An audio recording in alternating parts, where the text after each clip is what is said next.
Hello, hello. Welcome back to my stream. It is I, your humble host, Sketchy.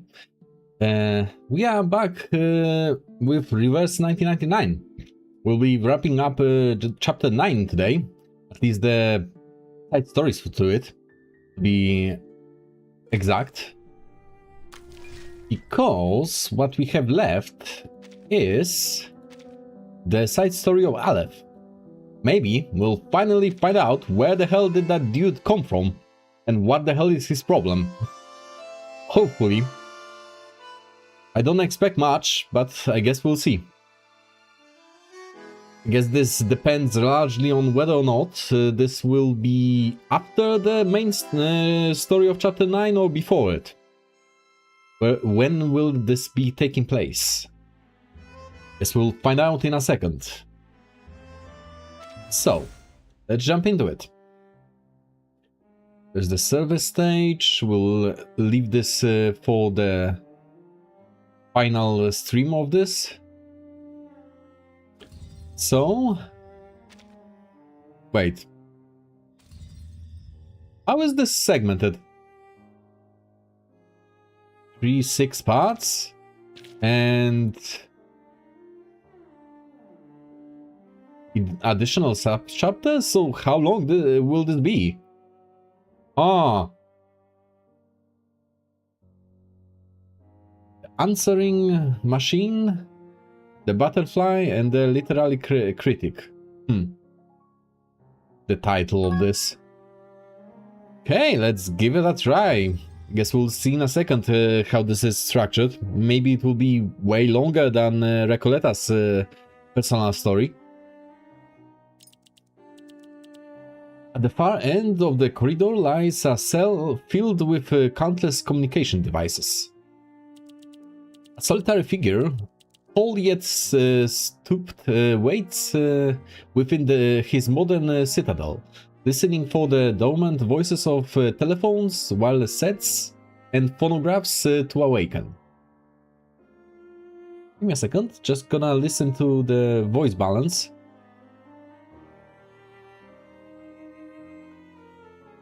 I think it's fine.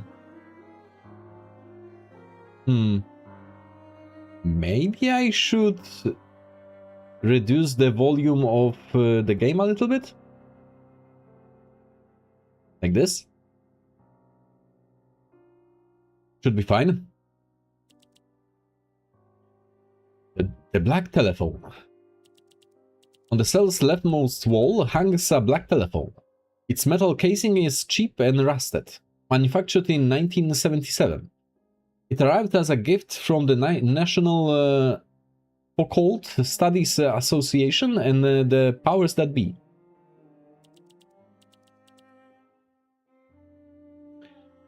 From the Idealist, and still its prototype eludes me. This is a mere replica of a perfect form. Sorry, hiccups.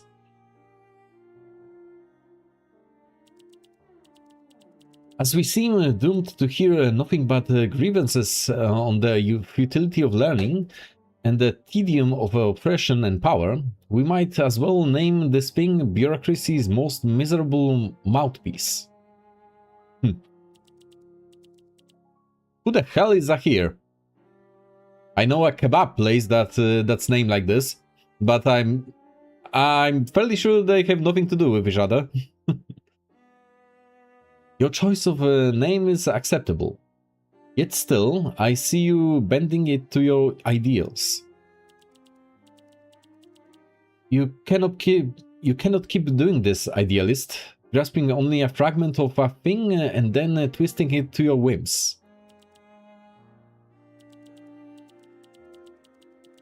The brown telephone. Suspended on the cell's right wall, a solemn yet refined wooden box, traced with warped inscriptions of the Arcanum. Now and then, Arcanists choose it over ink and parchment to send their messages. How then should I regard it, or regard them? Second.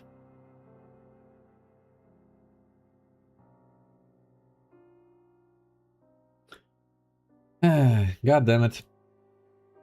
Spam again. I only started the stream and spam bots are already here. Honestly, I'm of half of an opinion to get rid of the overzealous moderation tool that's been an inconvenience, because it's not being sufficient to get rid of this spam bots anyway. Guess I'll have to find different methods. It would be nice if Twitch would finally do something about those, but apparently they don't care. Part of the ecosystem at this point.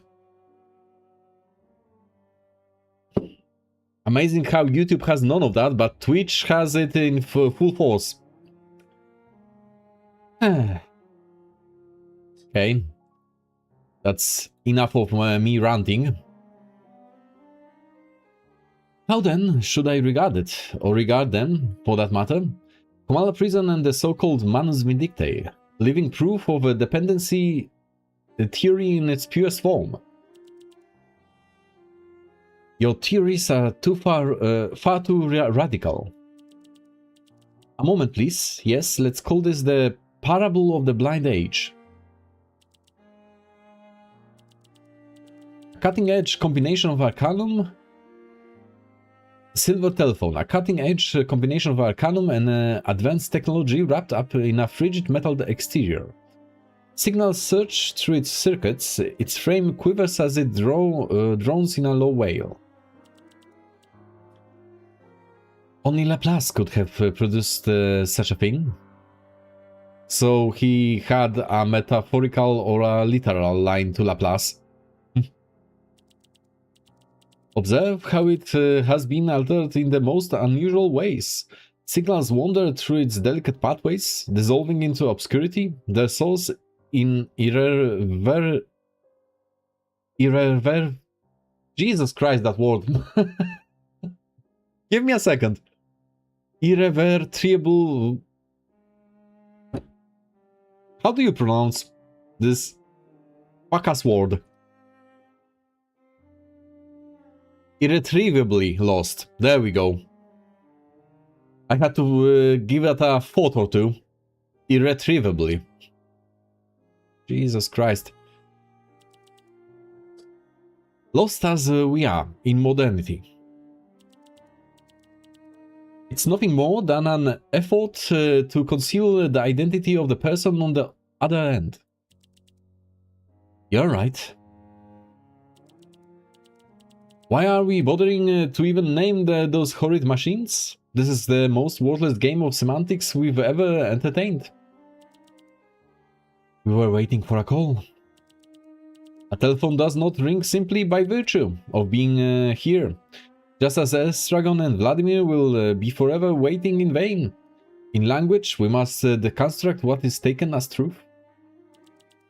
More importantly, what and when is now? Are we still within a reality, or is this an edifice of our own memories recalled later? If we are only memories, then waiting for anything, even a telephone's ringing, is a paradox.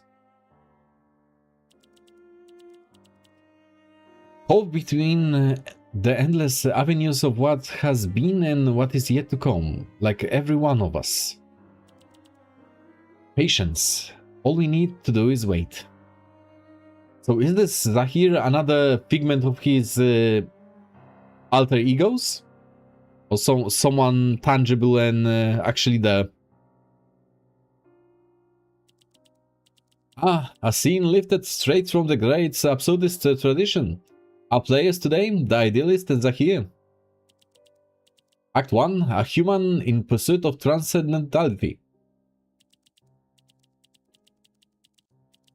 Our tragic star, Aleph, a human consumed by the desire to grasp the primordial core of the world, reach a singular philosophical truth, a concept with neither genesis nor terminus. Was proud once, certain that nothing could be more excruciating than the burden of the unknown. That certainty would break. His pursuit led him to the gates of transcendentality. where he understood at last the key was scattered across the fabric of existence itself. Finally, one day, he devoured his Ouroboros with unflinching resolve, a distilled fusion of sulfur and mercury, submitting to the forbidden elixir as it unraveled and redefined his very form. He thinks to himself, I'll find the ultimate truth, and soon. He went on a really weird tangent. I'm kind of lost. Ring. Ring. And some more rings. A sharp piercing ring. A telephone dares to disturb the scene. His scene. Their heated discourse holds as each withdraws to the other side of the mirror. So he is talking to himself after all, it looks like. The man in the wooden chair gradually lifts the receiver. Hello. Okay, so those parts are really short in comparison. The structure seems completely different to the regular Persona story.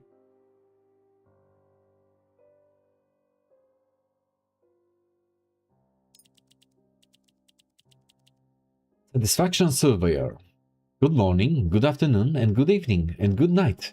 Your constituent support is invaluable to us. Whether you are in Cuervaca, Gomez Palacio, or beyond, you will always remain a valued client of the Ukba company. The what now?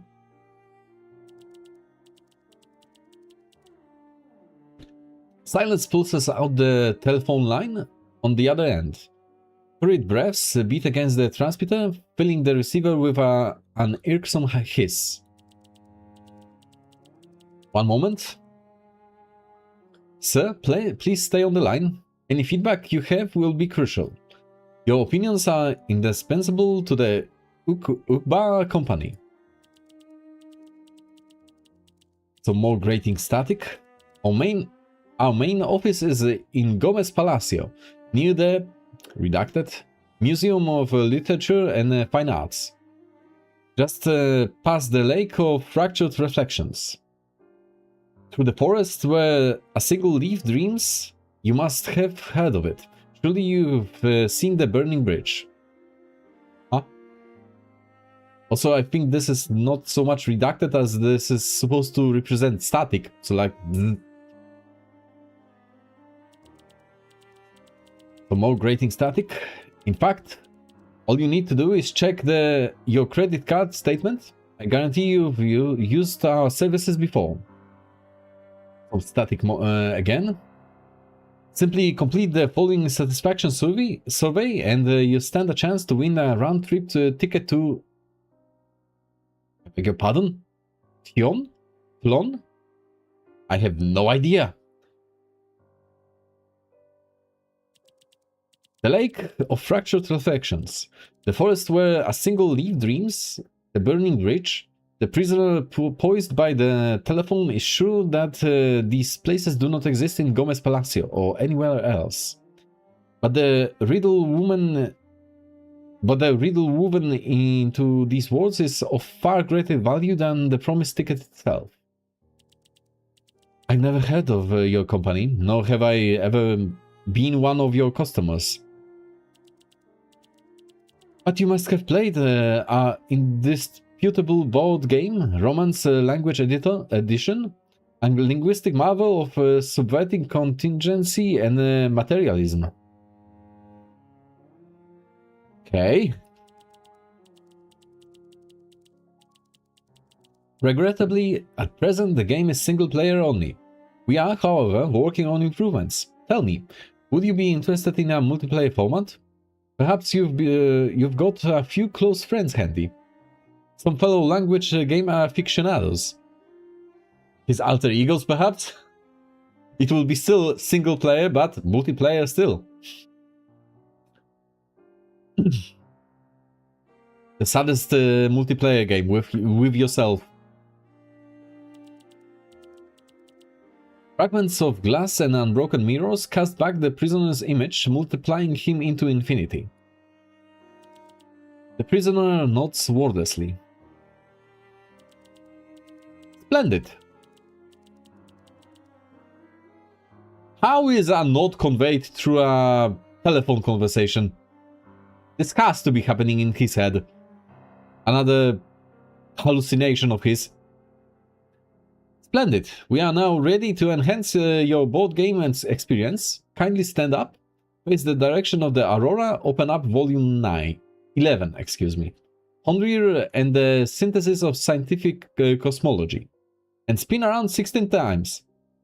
The hell kind of fuck-ass game is this?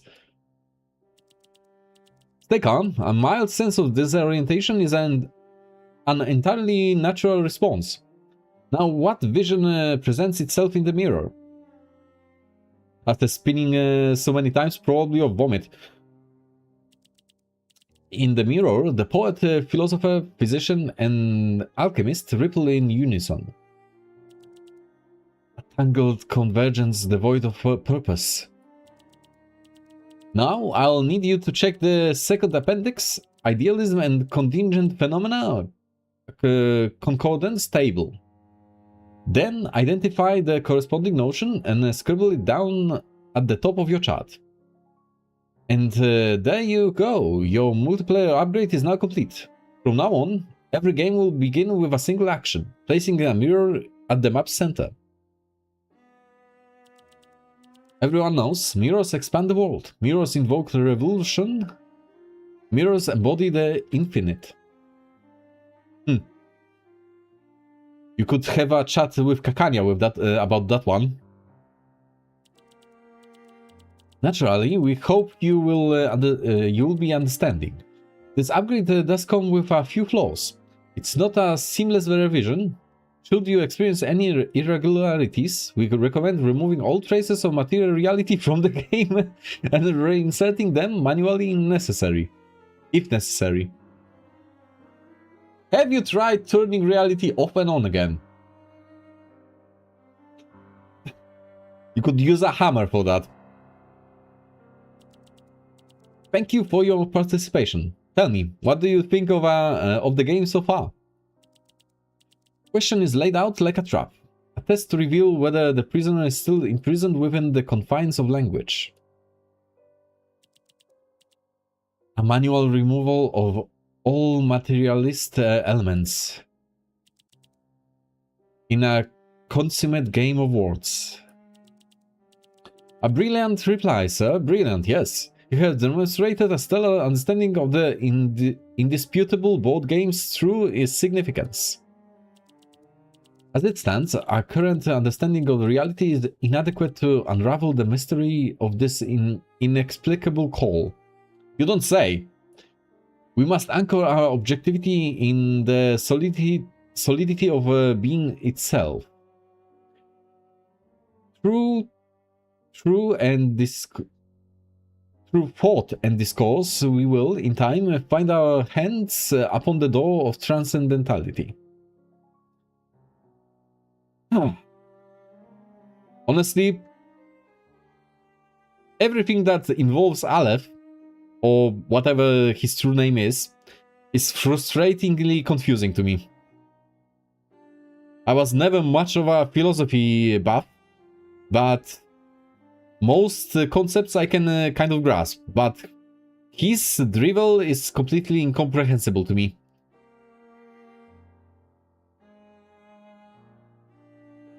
The hell am I selecting? The physician, a doctor whose medical methods embody a classic systematic power model. This character has balanced attributes, capable of damaging the opponent while enhancing himself with flexible use of different cards. Is this a new minigame? The hell?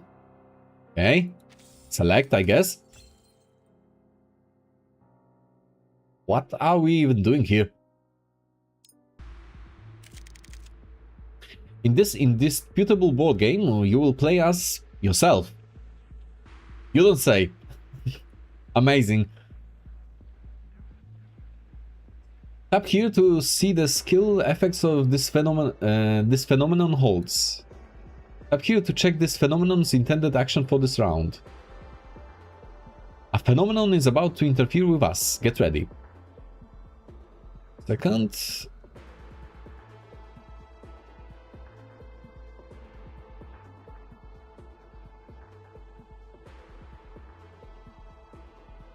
I have no idea how, but on today's stream, the volume of the game is completely out of whack. And I didn't change anything. It just works differently today. I have no idea how or why. At the start of each round, several memory dice are rolled for you. Let's tap the confirm dice to confirm these rolls and look in the memory dice for this round. Okay. You can use your memory dice and response cards to battle these phenomena. Okay. Each response card has a casting cost and a number of colored dice must be assigned to pay for it. So kind of like energy in a game of Magic the Gathering. Manually adding extra memory dice on top of the cost will amplify the card's effect, casting more powerful version. Oh. Okay.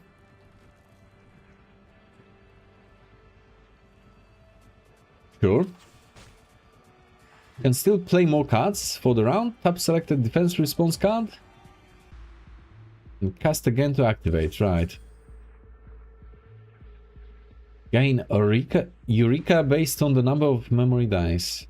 Okay. True.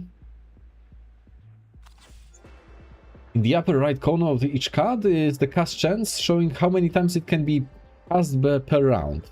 These reset each round. Okay. No more response cards are available to cast. Tap here to end the round. A phenomenon is about to interfere with us. Get ready. If any of the rolls aren't to your liking, you can reroll as many dice as you wish. Tap selected memory dice you want to reroll. Okay. Sure. Confirm dice. Tap Q to check this character's passive skills.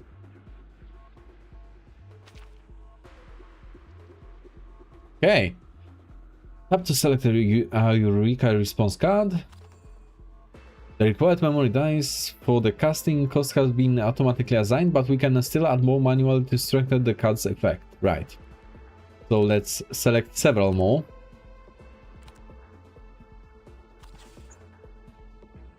And what does it do? When the Eureka gauge is full, tap on the character portrait to cast an active skill. So an ultimate then. Increase to the damage dealt. Okay, easy enough.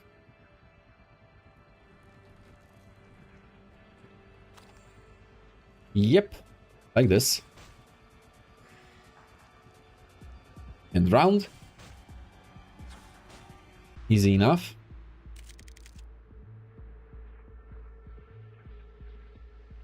Confirm dice.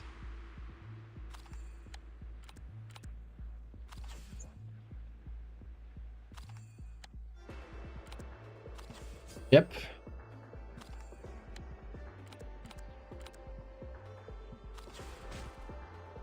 There we go.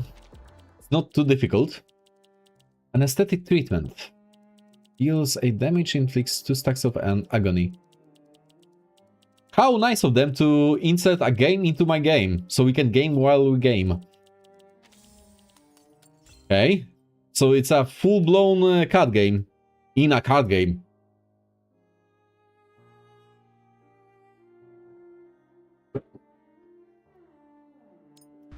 Sure, why not? So there will be several rounds centered about the minigame. Okay.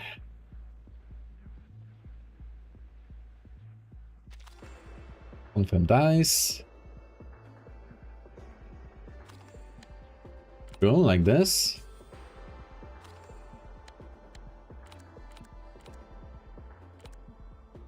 Something like that. Okay. And round. Guess I could have re-rolled after all. Okay.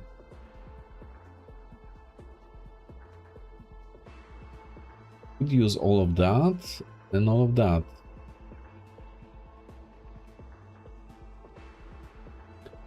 Re-roll this one. Re-roll again. That's better. Okay. Confirm dice. And now do something like this.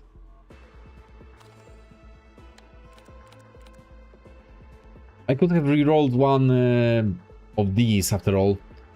Guess it was my mistake. I didn't think about this. Still learning. Alright. And round.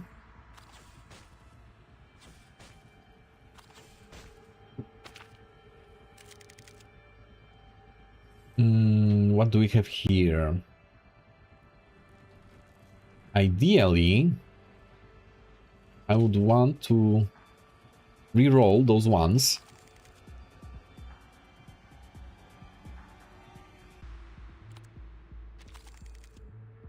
Okay. Guess like this. Confirm dice.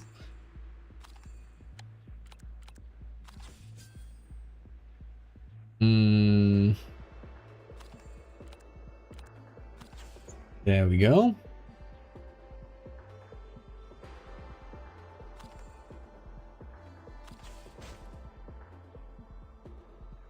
And round.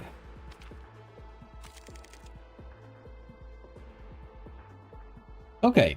Confirm dice. This works. Or maybe let's re-roll this one. Okay, this is better. Confirm dice. So let's use this and this. There we go. And this will finish the fight, I think. Yes. Correct. Okay. Intense treatment. Huh. Single die appears upon the desk. A worn black 20-sided die, a symbol of chance and fate. The solitary prisoner rolls it between his fingers. The cell itself shifts imperceptibly with the rhythm of his breath. Ah yes, the artifact from Manus. Is this for this indisputable board game? A tool for responding to the questions from the other side of the line. A word game shaped by the randomness of being and the pursuit of idealism. I suppose a die that never settles is quite fitting. But who will oversee our game? The poet, the philosopher, or some yet unknown player standing at the edge of our arena? Imagine that, sir. 21 minutes and 40 seconds. And here you are still on the line. You, sir, are a kind and patient gentleman. But beyond all, an impeccable connoisseur of our board games. The Ukba company business has covered every facet of human life and will, if no one stands in our way, eventually come to encompass every aspect of reality. That's concerning. Now, through the marvel of modern telecommunication technology, we intend to help you become part of the inevitable. What the hell is he speaking with? But our work is far from over. Within a global corporeal empire like Ugba, there is always more to be done. Each day I traverse the burning bridge. When an eldritch horror calls you on your phone. Oh, forgive me, sir. Back to business. Have you got any pastimes you'd like to share? Or shall we say, preoccupations? The answer to that is both singular and infinite. Really, sir, I don't mean to offend, but I wouldn't call answering phones a pastime, even if it's something I happen to do as well.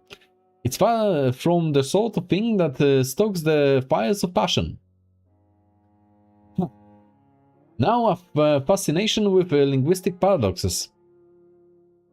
Linearity or lack thereof for storytelling, psychology and speculative fiction. Those are true passions.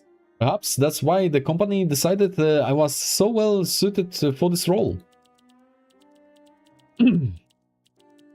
Only, I admit that lately things have been unusually complicated. Ugba has a way of erasing memories. It is arcane skill or merely idealism, I can't say for certain. What I do know is that I've been searching for a number, a forgotten one, a woman's number. Sounds like a scam. I hear her voice, always ceaselessly and always loudest when I step onto the burning bridge. The static sharpens to the point of becoming unbearable. Then, in an unnatural silence that follows, the prisoner hears an echo from the unknown. Hi, this is Laura. I'm not home right now. To be honest, I won't be back for some time. I'm exhausted, and I just can't stay here any longer. But one day, I will return. If it's important, leave a message with Orbis after the tone. That way, I'll get it as soon as possible. An answering machine. And the speaker has a Spanish accent. Certainly not Castilian, not European. Latin America. Spanish-speaking territories. Argentina, Mexico, Guatemala, Peru, Chile, Venezuela, Bolivia, Cuba, Costa Rica, Panama. Why not dial every number in these regions? You will find her voice eventually. It eats away at me, sir. Day in and day out, confined to this coffin of a cubicle, I find myself asking, where has she gone? Has something happened to her? Is she safe? My mind turns more and more to a darker explanations. That something has happened, that her life has come unwound. I just want to help her. Maybe she was someone I once knew. I can't remember much of anything from before. Sometimes I'd rather she was just another customer and nothing more.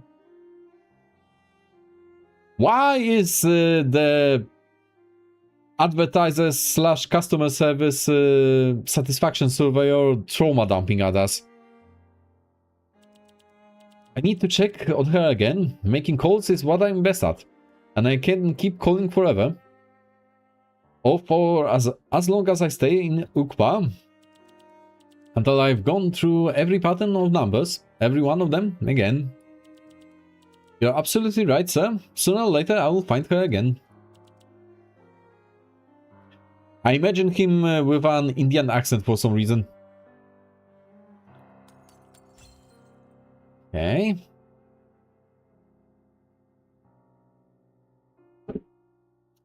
So there were 3 parts with actual story and 3 parts with combat.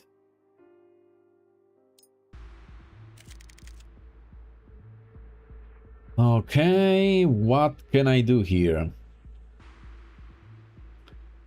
Reroll dice.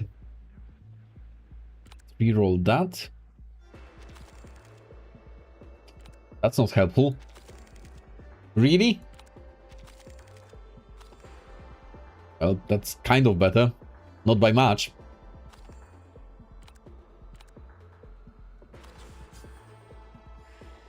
Okay.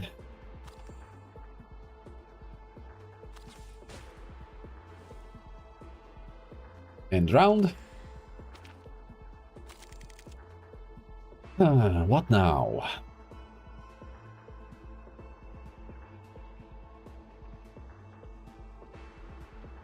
I could reroll one of these.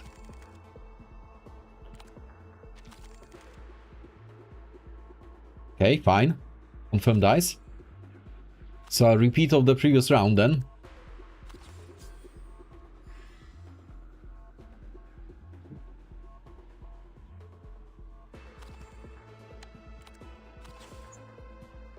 Or maybe let's do it like this. End round. Okay.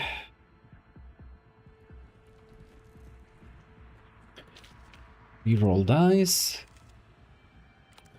This dice rerolling mechanic has a tendency to reroll into the same thing as before. Case in point. Like, what's the point of rerolling if you are going to give me the exact same thing twice?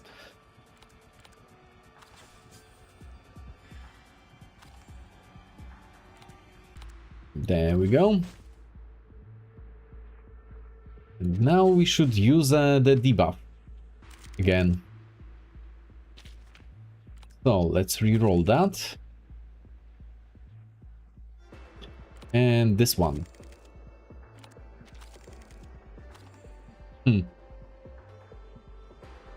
Not helpful.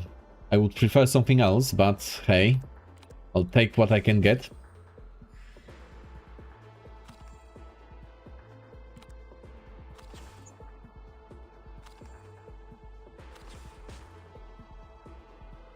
End round. There's apparently no limit to the number of rounds, it looks like. So let's reroll that. Sure, this works.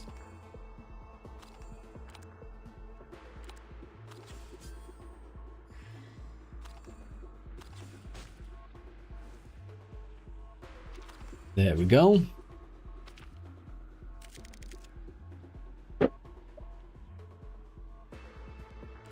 Let's reroll the twos into something higher, maybe. Not ideal, but I'll take it.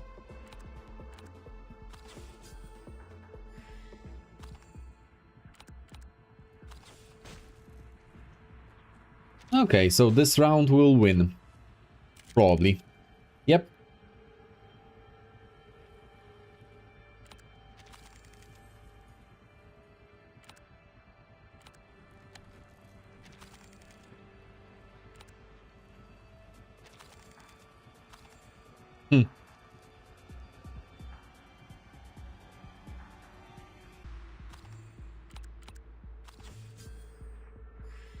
There's little point to doing this like that, but I guess why not?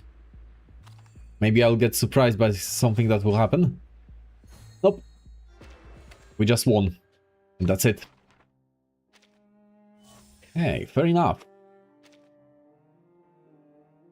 So, I'll take a short bathroom break, so be right back.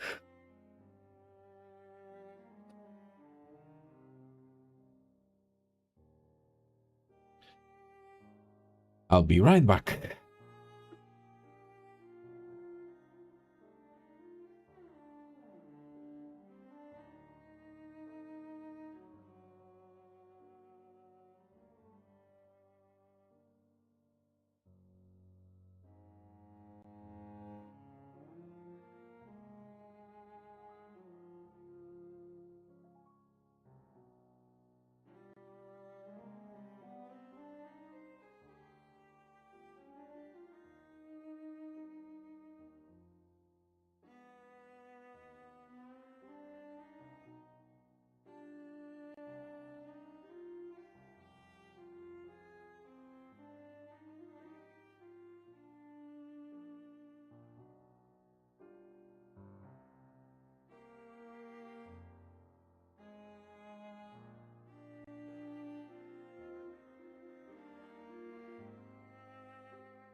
And I'm back. Alright. So, where were we? We finished one of those telephone lines. Guess we'll be doing another one and wrapping up. For today, I guess we'll see. Yeah, this is also 6 parts. So probably 3 story parts and 3 combat stages, I would guess. Cluster of nerve pain tightens its grip on the man as he withers away in confinement. There was no phone. I'm sure you realize that already. But I'll remind you, it wasn't there. Not until it started ringing. Huh? It was a survey call from hell. No real questions were asked and no answers were needed. No philosophy, no science, no history, no art. Nothing of any real consequence. Yeah, I've got that feel as well. Paracelsus? Who? Surely it wasn't an actual call from hell. I suspect this is nothing more than another of our neuroses manifesting itself. Probable. As we re-enter our labyrinth of recollection, it every so often collapses into chaos. Given that, it would be better to conclude this was only an illusion wrought by hyperthymesia. Hyperthymesia? I'm not familiar with that term.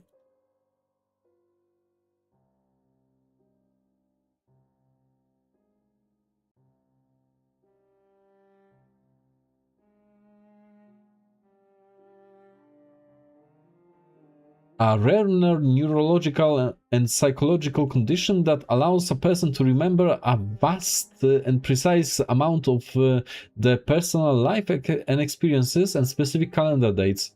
Huh. So, an opposite of memory loss, effectively.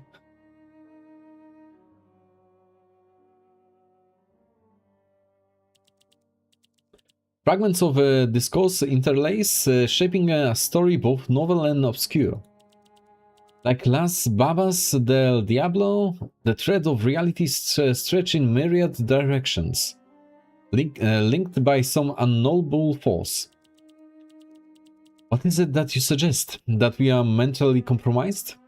How positively unlikely. Just consider how many of us are doctors here. If we really were slipping into madness, then we could treat it. What kind of logic is that? If you are falling into madness, you are no longer able to treat anyone. But taking medicine at random is not a compromise we can handle. We don't have much time left, Paracelsus. We cannot afford to waste it on ourselves. To see Rose reborn from the ashes, one must at least have the patience to watch it bloom. Perfection is demanded in all things. Even the tiniest particles of dust could doom the creation of the elixir of immortality. Every alembic, every ember, every vial must be meticulously positioned, without deviation. But achieving such precision is too difficult, wouldn't you agree? Of all of us, you stand closest to our triumph, Master Alchemist. So this is his alchemist alter ego. Okay. All look to you, all follow your guidance, and yet you are about to claim that, as Aleph does, that beyond this point there is only emptiness. No, of course not. I'm only pointing out that we can't afford to lose ourselves in these infinite minutiae day after day. Mental fatigue is an inevitable consequence of the strain we put ourselves through. I have walked this path for many years. The rose, nourished by the fountain of immortality, has remained unchanged for 1,000 days. But who can say if it will tomorrow? I have done everything within my power to rest in its hands of God. Rest in the hands of God. Huh?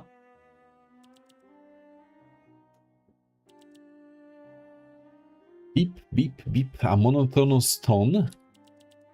The darkness stirs, an old worn screen flickers in the darkened room.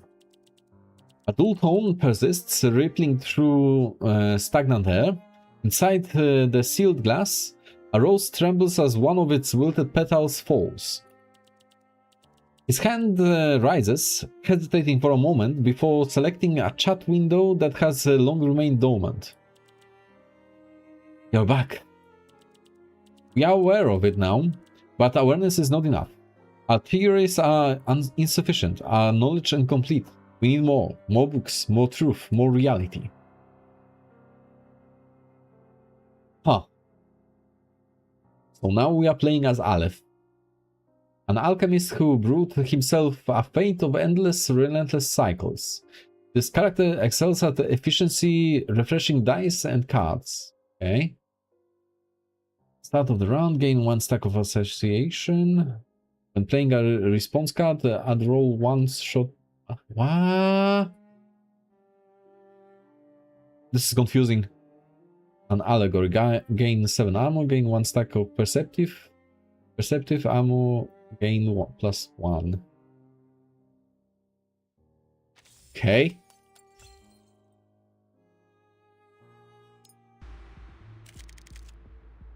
For this body, sorting through memories has become a burdensome task. One personality after another assumes control, each using vastly different methods to handle the task. Yeah.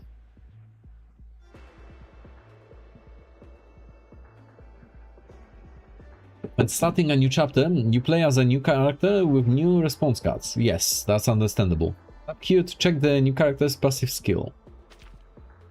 At the start of the round, gain 1 stack of association. Association when playing as response card, add and roll 1 short term memory die. Okay. Spend all of Eureka to refresh all cast chances of response cards. Oh, so you can cast more of the same cards. Cool. Okay. So reroll 1 of these into something else, preferably.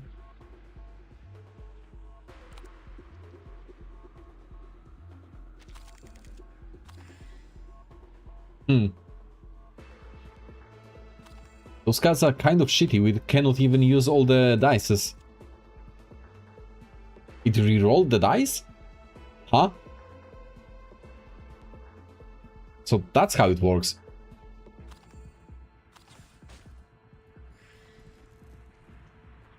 Okay.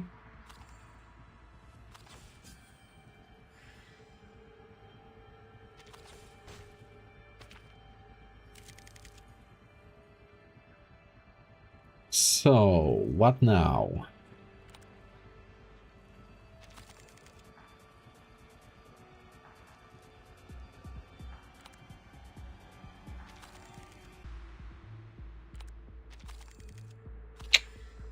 Less than ideal.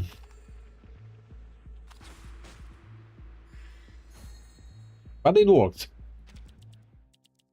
A new reality. Gain 1 stack of association. Association when playing a response card. Add and roll 1 short term memory die. Right. Endless scrolls of messages spill across the small screen like a nosy virtual neighbor, disregarding any notion of consent. There's something unusual in the way this dialogue is unfolding. Honestly, this sounds like Twitter.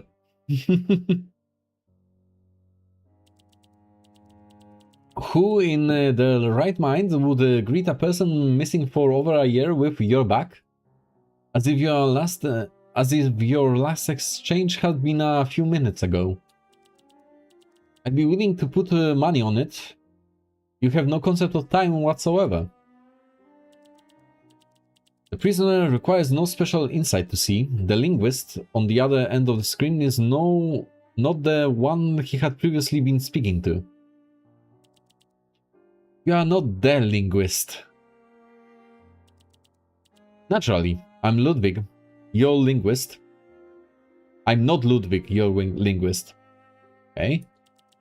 You can call me Lawrence Butterfly, if that name holds any meaning for you. Huh?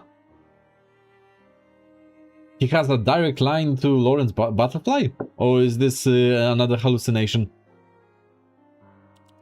As you wish, then Lawrence Butterfly. He complies without resistance, reshaping the designation in his mind.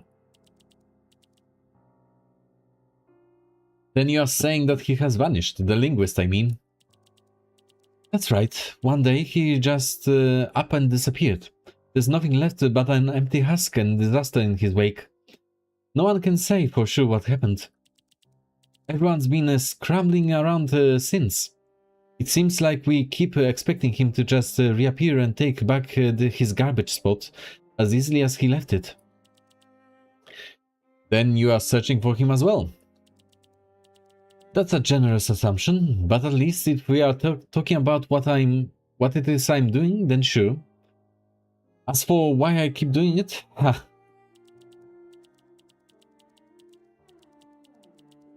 let me paint a picture for you.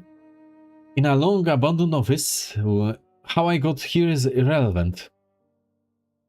I'm in a long abandoned office. How I got here is irrelevant. Let's just say a certain research institute's security team dropped the ball. This place is empty, worthless, except for this 3-X6 computer, former property of your linguist. Getting it up and running without setting off any alarms wasn't easy. I've said this 1,000 times before. Refined Dragon 3 resin is a disaster waiting to happen. Using it for any electronic device was a madness. Now, the entire circuit board is crawling with these damned critters. This is not the IT support that I know and love. This computer, much like the linguist, has been weighted down by an utterly gratuitous affinity for classical design. All things considered, the fact this thing still functions is nothing short of a miracle.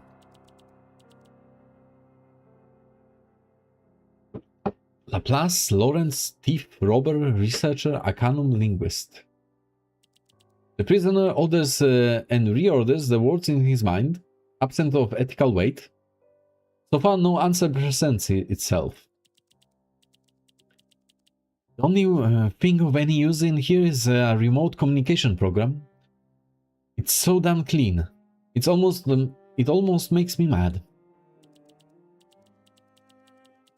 Even more baffling is that this program is still running after all this time, and there's only one chat visible in the logs, yours. For someone the linguist never mentioned to anyone else, Mr. Aleph, you two certainly had a lot to talk about. Your chat history reads like an infinite loop between June 12 and June 22, 2004. You dissected a single preposition over the course of 3,000 messages. From March to July 2005, you two spent 4 months fixating on whether holiday language exists, exchanging 1-2 million words. With a little editing, it could pass for a landmark philological thesis. I have to say, it's a bizarre thing. You are like some kind of a ghost in a machine, a hallucination he conjured. So what are you? An undercover Laplace agent? Or maybe just an imaginary friend? Well, if the guy is gone and you are talking to him, then he cannot be an imaginary friend, can he? I'm not with Laplace. As for being his friend, I wouldn't know how he defines us. We merely exchange our thoughts when the occasion arises.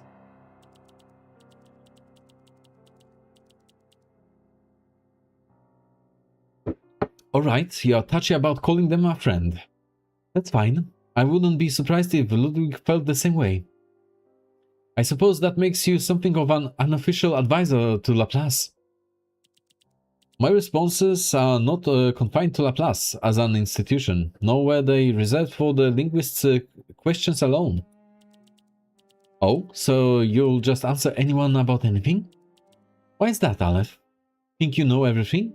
That's a bit egoistical. Unless you are actually a program. Just some old process running on a loop in this dusty thing. Or maybe that's why they've kept you on. I'm not a program. I'm an insane person, in fact.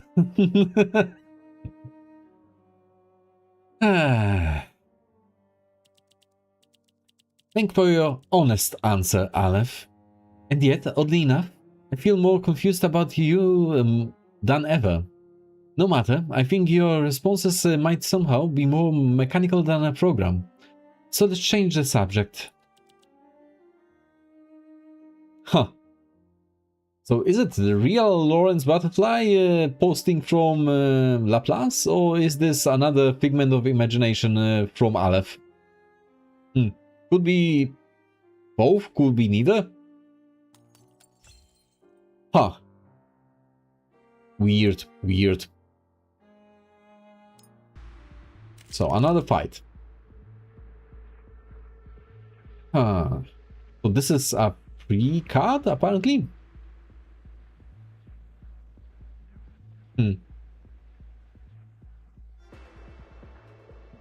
From Jill Steele, today I learned Lawrence is mentioned back in chapter 9. Weird Dude's story. Really? Huh.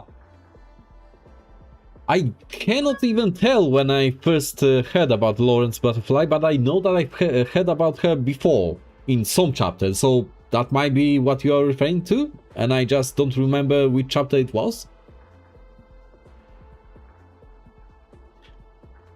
But wait, no. I've heard about her earlier. I think she was being mentioned somewhere around chapter 8 or 7 even, in passing. I'm like 50% convinced of that. Like, mentioned by a third party as being a thing. Kind of. Anyway. Okay, what do we have on hand? I can cast the damage, I can cast the shield, but I don't need that. I don't need that either, honestly. But let's re-roll this one. Guess this is the best we can get. This will have to suffice. Yep. Not particularly useful.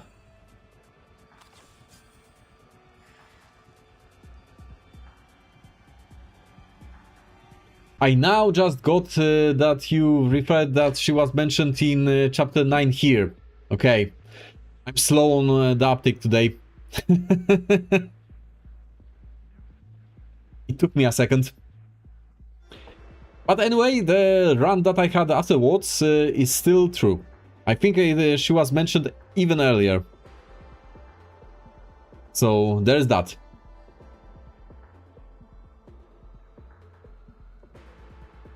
Ah, god damn it. The Twitch stream had a hiccup. Unfortunately, it seems. Oh well. It's split itself in two. That's a problem. All right. So.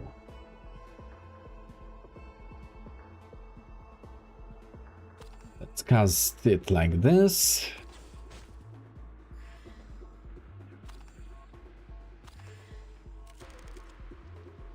And this is not exactly useful. Honestly, Aleph's issue here is having more dice than the cards to spend them.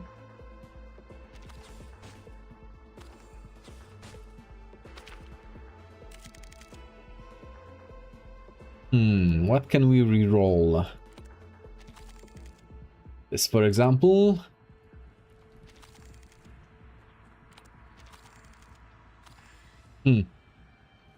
Okay.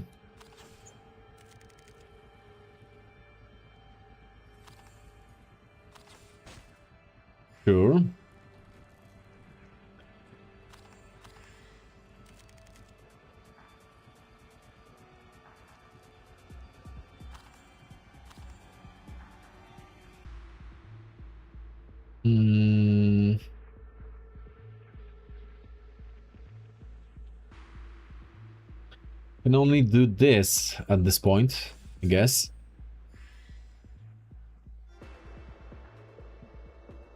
And round.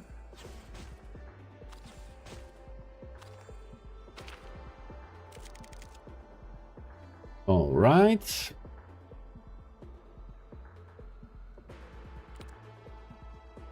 Reroll.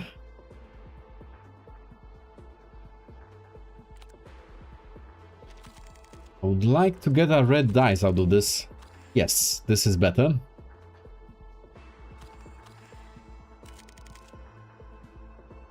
Also nice. Okay.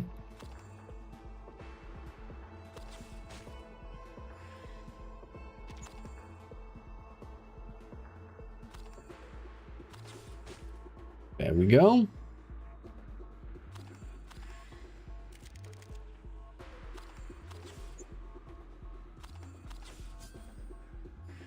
Okay.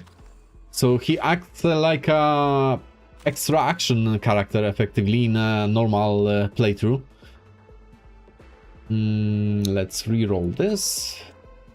Okay, let's reroll that. Not really useful.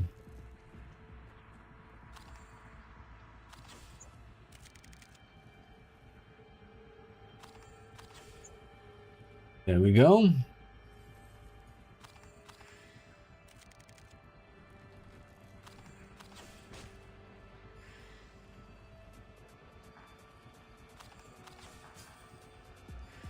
And now we can do that.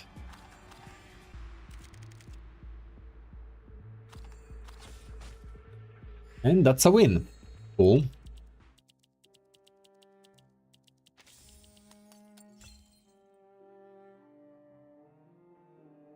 Okay.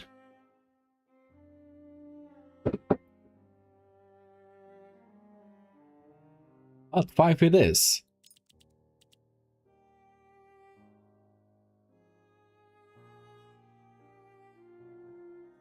Two books rest upon the unpolished wooden table before him. One book bears the title of Meaning and Mental Phenomena, Vienna First Edition, 1921. The other, Structural Analysis of Symbolic Systems, Selected Philosophical Propositions, 1918. The pages are aged and yellowed, and the first cover is adorned with a precarious slip of paper with the words "To my dear friend Aleph Ludwig." The books rest against each other at a calculated 20 degrees tilt, an arrangement that forms a structure both intelligible and functional.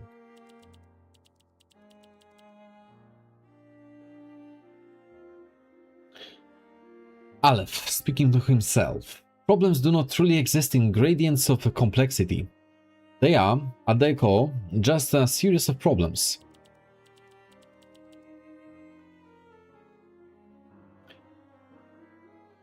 Every problem must have an answer, and each answer, in turn, may lead to transcendentality. That is how it is, isn't it? You know, I dabble in a little side business purely for enjoyment of it, which has led me to some truly unusual encounters. But a screen-bound conversationalist claiming to possess all the answers to the universe, now that hits my top 3 most bizarre, for sure. Second place, an arcanist who was erased from the very fabric of society. A few years back in Luxembourg, I was researching an arcanist when overnight he simply ceased to exist. Maybe it was a curse. Whatever it was, everyone forgot all about him, which in turn made my research obsolete. Apologies, you'll find I enjoy extrapolating from and deciphering the subject's mind until I get full grasp of them. It's really the only way to find some joy in the work. As for the strangest of them all, it was something that happened in 1999. I was at Cambridge, sitting on a philosophy class, when the beard-headed professor suddenly stopped mid-sentence and declared that being a philosophy professor was the most absurd profession in the world. No sooner than that, he left and resigned his post. Another investigation cut abruptly short.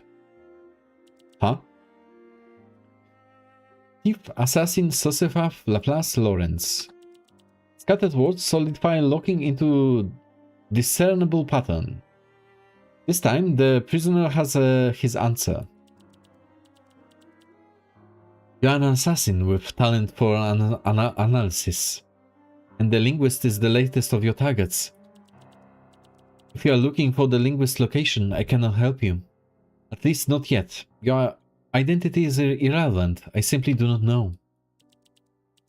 An absurd truth. But what compels such unguarded honesty? Perhaps he is even less of a threatening conversation partner than a program. Don't be so hasty, Aleph. For researchers and assassins alike, truth is like a babas del diablo. Thousands of strands impossibly entangled, forming patterns that twist into incomprehensible messes. But what you mistake for incomprehension is merely the first flicker of a clue. Tell me about your work, you and your linguist. I want to see what kind of cosmic embers your twin intellects have sparked. The linguist and I, or to be exact, he and the idealist have been engaged in the pursuit of a perfect linguistic framework. Is that so? Then you believe in the possibility of a perfect language. There are languages whose phonetics are widely regarded as elegant, and others valued for their communicative precision. Yet among them all, I found no single language that embodies perfection. Yet the idealist is determined to create a language that tolerates no vagueness. One in which every term is precisely defined and controlled. In this endeavor, he and the linguist were aligned. Excuse me, I misread that. The linguist held that only by building maintaining rigid definitions would we be able to erect a true foundation for metaphysics. Completing this task would eradicate the notion of skepticism that has persisted for a century and resolve the nascent contradictions of empirical inquiry. I have no idea what he's talking about. I'm incredibly lost. Each of them sought to create a linguistic framework capable of encapsulating their own understanding of reality. I see why you got along so well. Someone's coming. We'll have to put this on hold for now. The details of your perfect language model, I have a feeling they hold more pieces of the puzzle behind linguist's disappearance. I will unravel Las Babas del Diablos, and this is some kind of interference on the line, I think. The words twist and distort before the prisoner's eyes. They unfurl into a band of these digits and keystrokes, their logic forming an entire world and revealing the prisoner's sights never seen before. Revealing to the prisoner sights never seen before, excuse me.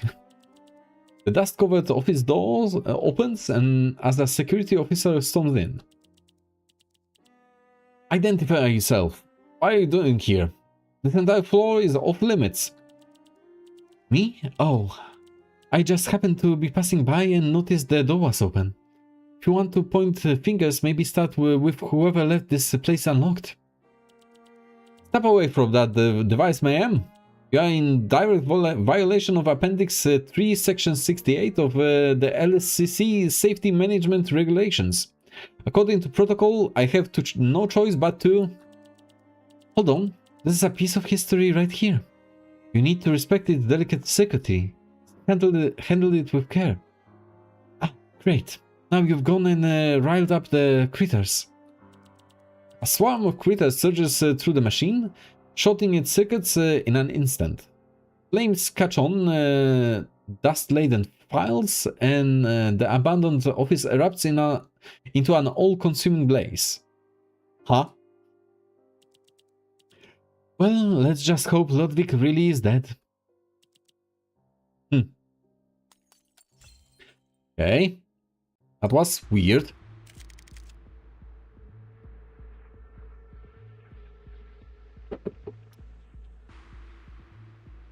Okay, what do we have on hand?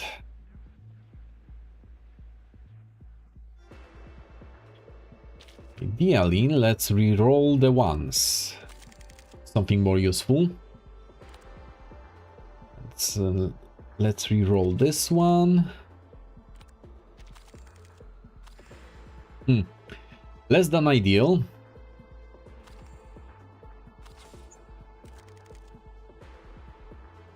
Okay.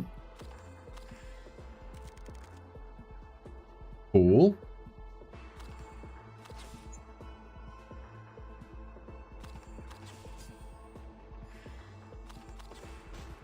This will do. End round.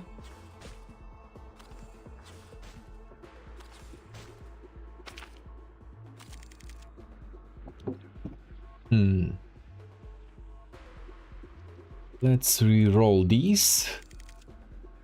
Okay, better.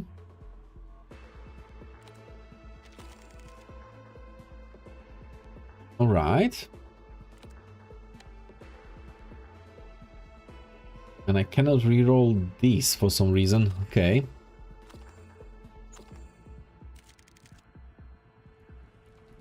Right. Let's gain more dice.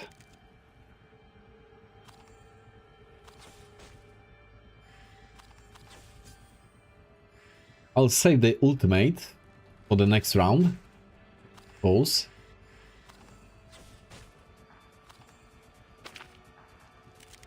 Right. Reroll. Yeah, this is good, I suppose.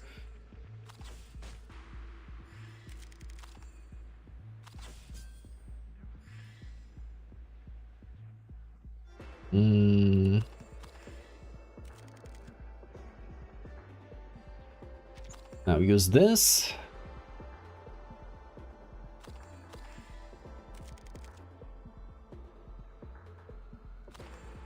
There we go. And I can use this as well. There we go.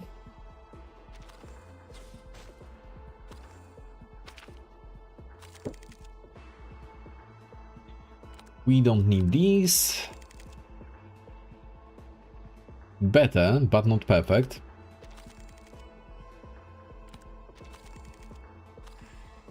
Good enough, I suppose.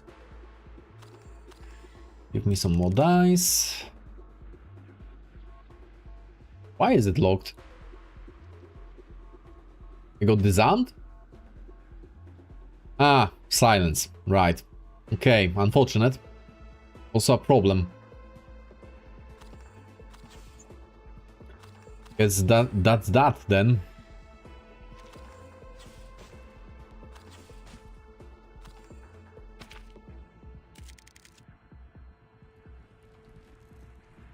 I'm no longer disarmed, that's good.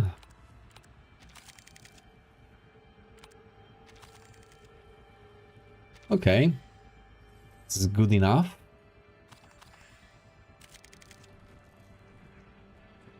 Right.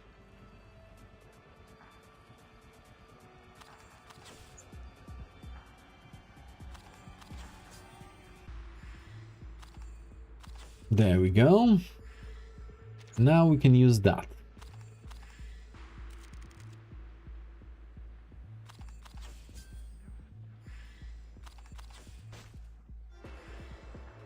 Okay. We're close to being done.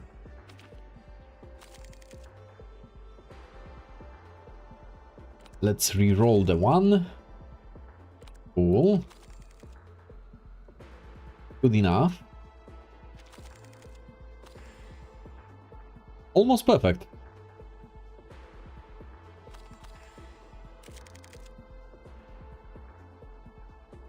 So, damage, Eureka, armor, and that's it. That's all we can do in this turn.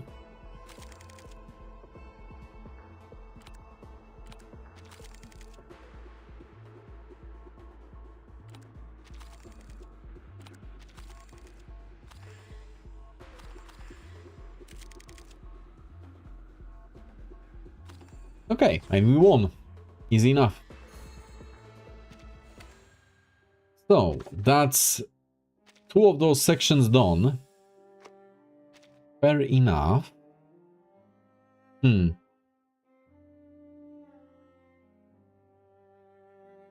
still have like a half an hour time left. A little more even. So we can dive into another one, I suppose. Honestly, if the pace of those is the same as the previous 2, this will be shorter than the Recoleta story, all things considered. The other party's online indicator turns grey, never to light up again. I rather enjoyed talking to our friend from the computing center. To our friends from the computing center. They are such a diverse bunch, always thoroughly interesting. Friends? Interesting. Really? Textbook sociopaths hiding behind a veil of academia. Is that what you consider interesting? As for this remorseless predator who delights in dissecting others, all they've done is flail about looking for clues to find the vanishing prey. But they aren't our problem yet. The only fitting destination for an Arcanist criminal is Kamala Prison, right beneath our feet. If circumstances allow, we'll ensure this assassin gets an invitation. Maybe she's too caught up in her research. We shouldn't impose undue interpretations on her words, considering how language itself defies definition. Analyzing the inner logic of language grants insight into both the universe and our place within it. You're starting to sound like the linguist. It's an alluring thought, after all.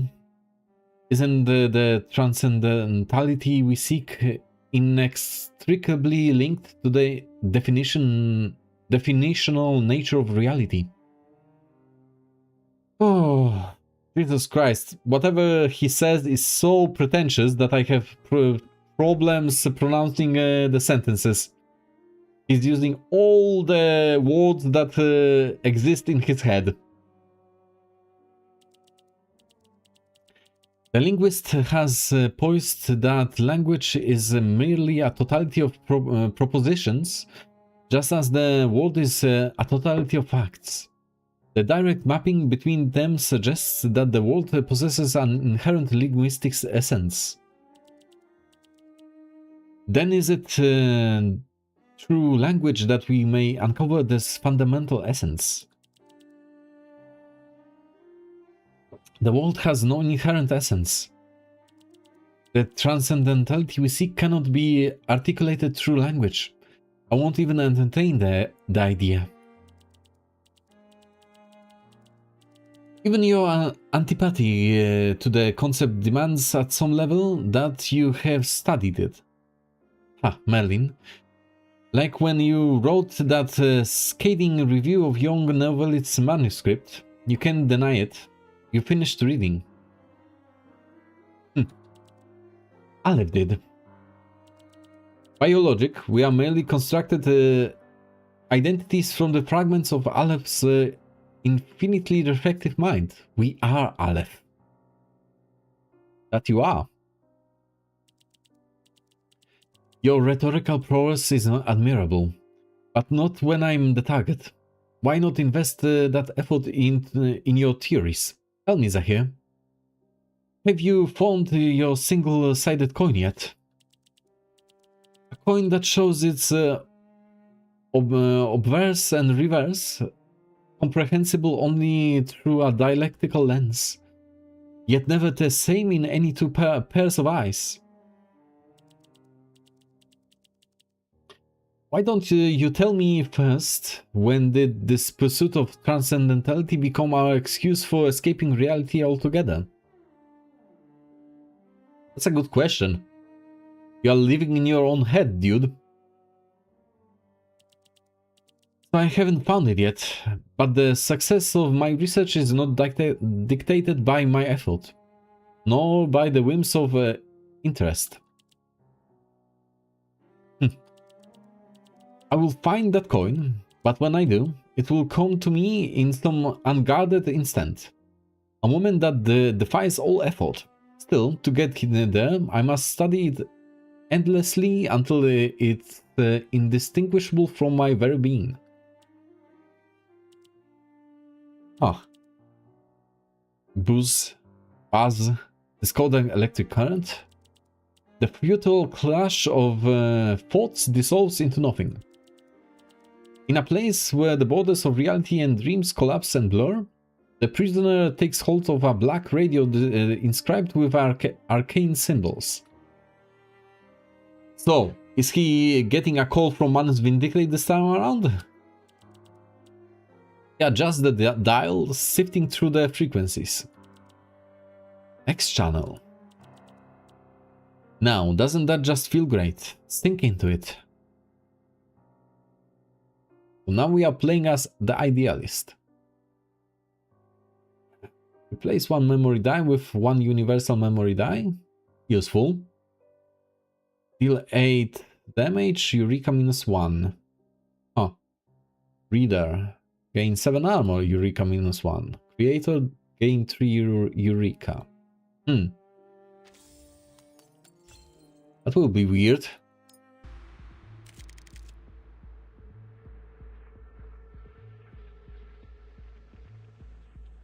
The idealist seeks an all-encompassing language and can convert the ordinary memory die into a universal die that can be used for any purpose. Right. So, let's reroll the 2. As I said, let's reroll the goddamn 2 into something else. Thank you. This will do. So, ideally, I will first deal the attacks.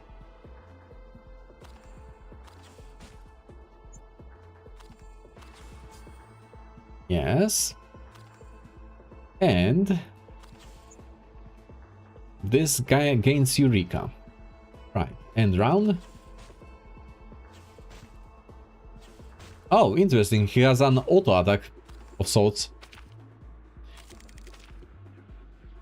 At the end of the round, deal 3 damage to a random enemy, repeats X times, where X is the current Eureka. Oh, interesting. Okay. At the end of the round, Eureka -1.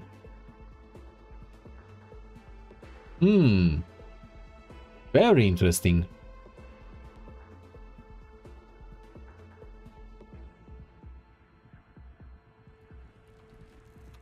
So, ideally, I would just gain a lot of Eureka right now.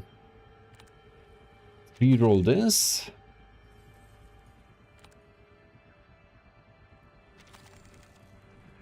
Cool.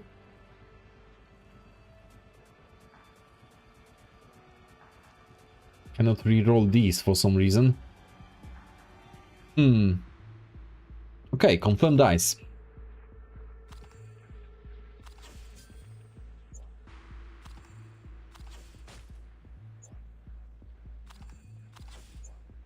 There we go. End round. Okay, he's fairly easy to play.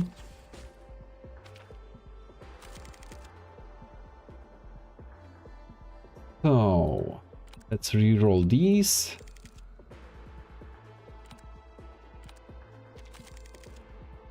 Not exactly useful. Oh well. At the very least, I can repeat them endlessly.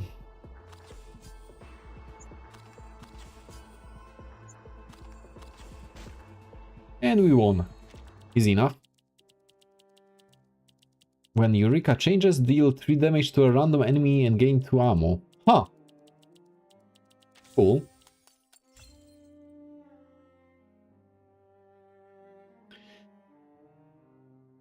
We are on 1 hour and 36 minutes. Okay.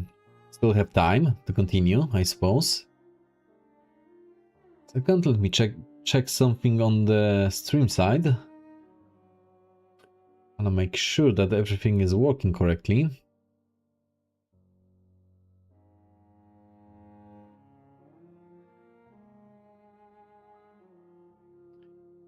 Okay, let's continue.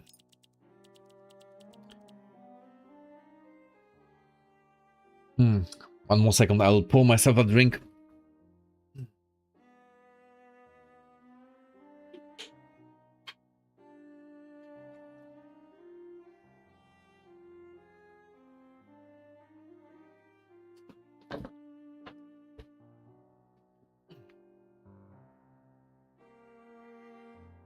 Alright.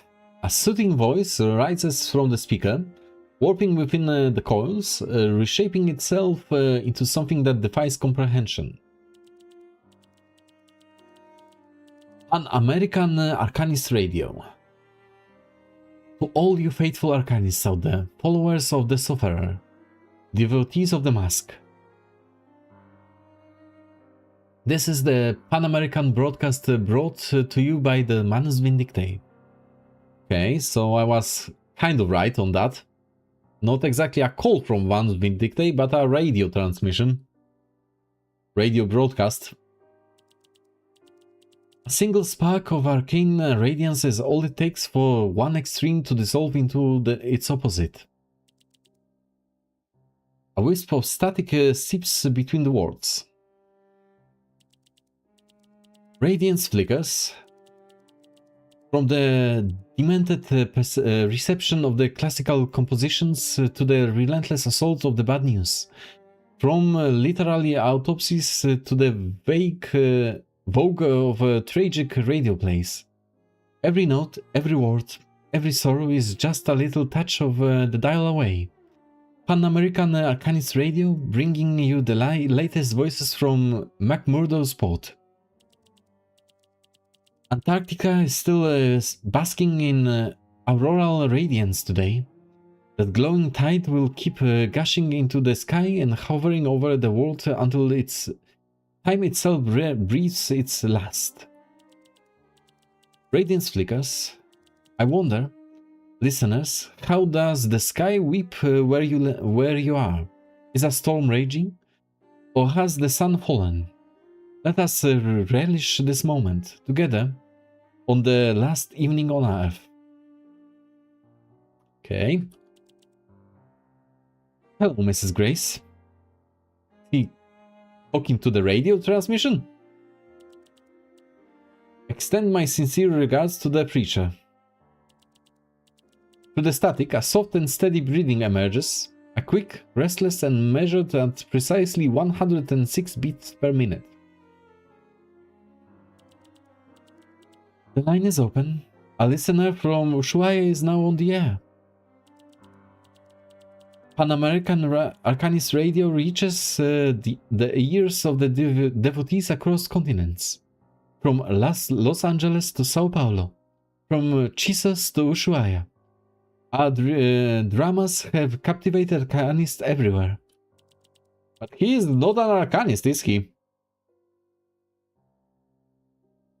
Right, exactly.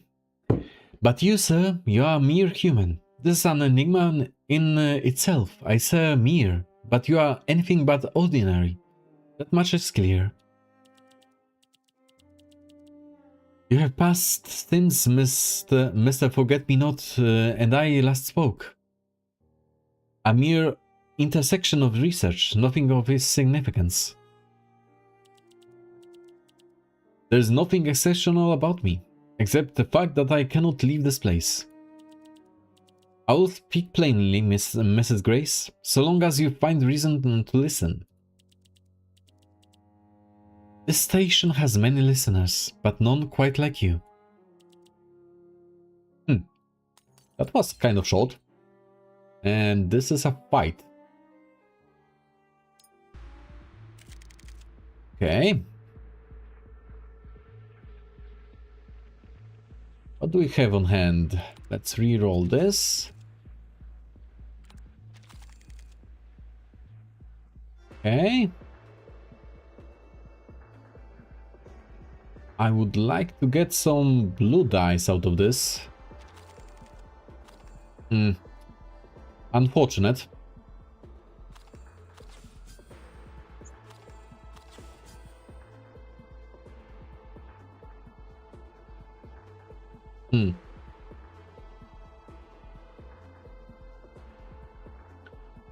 I could, in theory,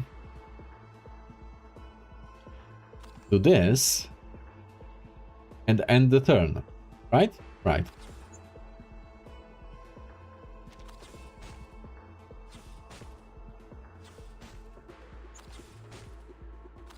There we go. Oh, nice.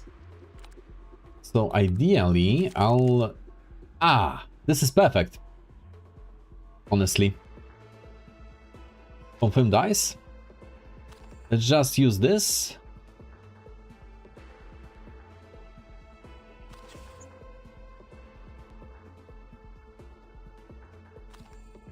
And this. End round.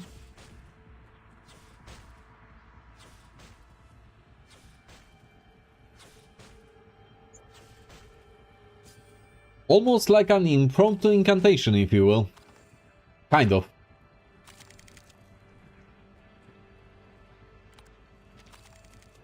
Okay. Honestly, for him, the numbers don't really matter, only the types of dice. All things considered.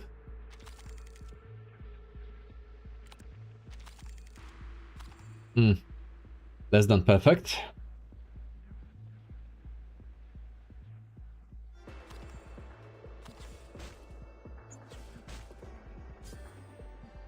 All right.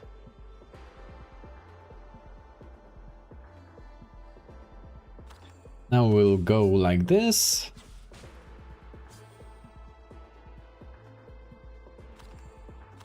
And like this. This will do.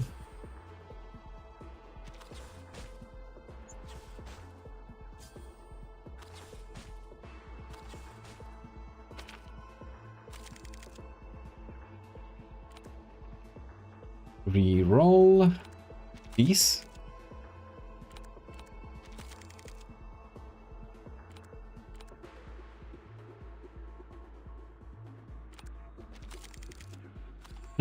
Less than perfect. Oh well.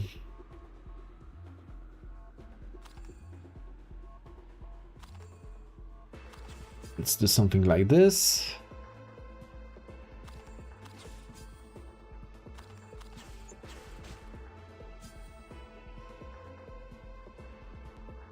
End round. There we go. Cool. Double the current Eureka. Cool.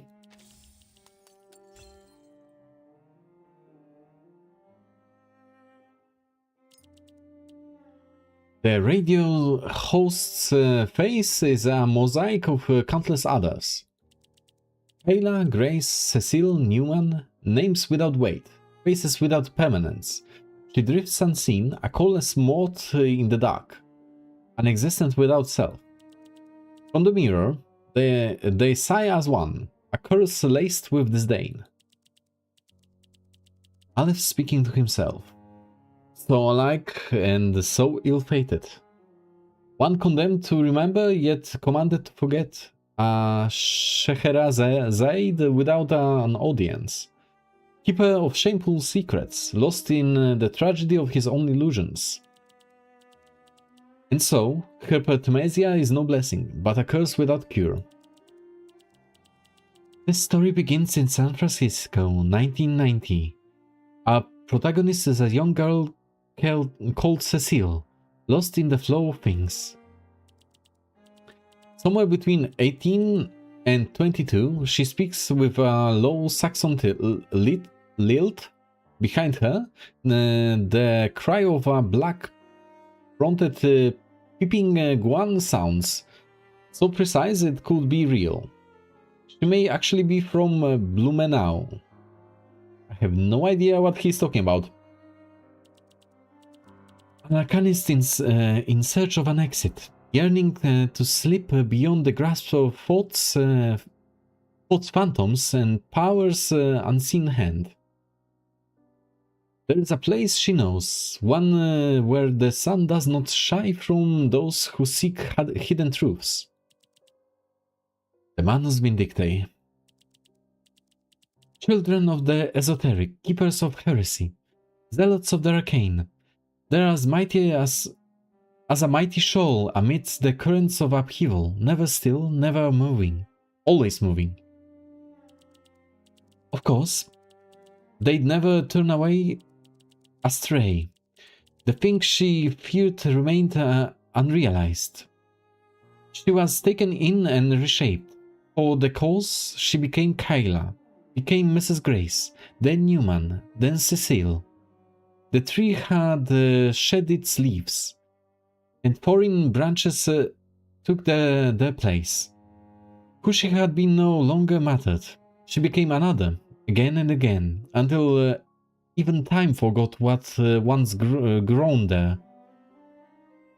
Honestly, Mrs. Grace slash Mrs. Stranger, as she called in the Chinese translation, apparently, of the upcoming unit that will release with her, is kind of similar to Earth, where she assumes different identities as she goes, wherever she goes.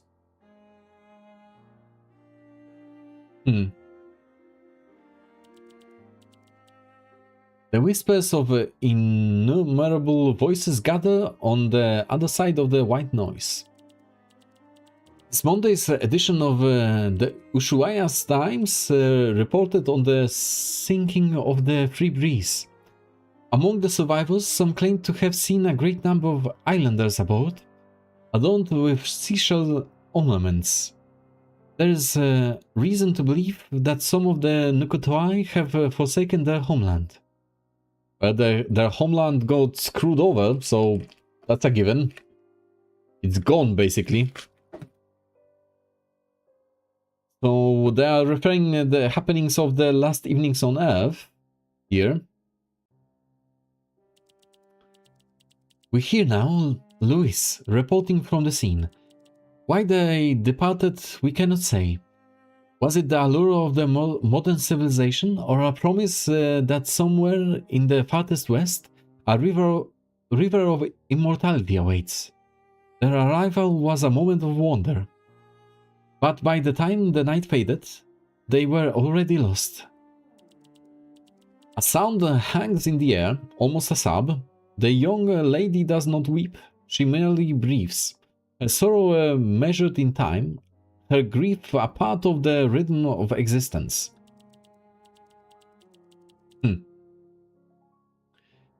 Okay. And so, this gripping incident reached its tragic epilogue, the fate of a people sealed over nothing more than a shell. Okay, so this is a fight. Last one left in this segment. Let's re-roll the dice.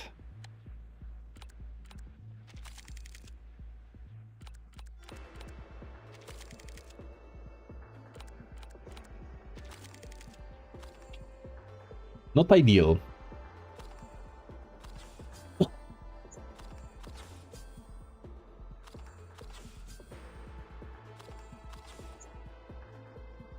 And round.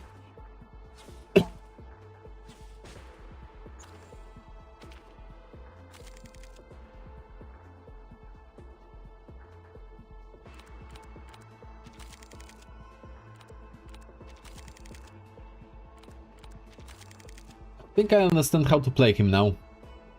Kind of. So...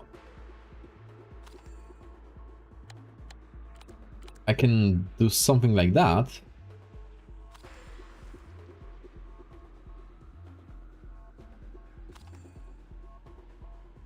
Now use that. There we go.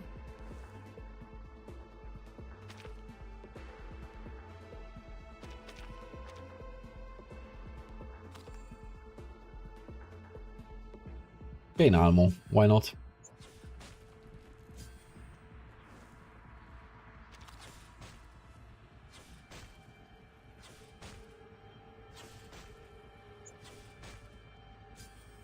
Nice.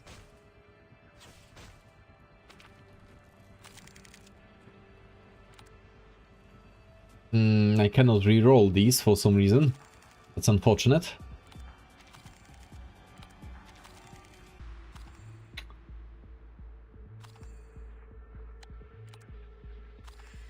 Something like this.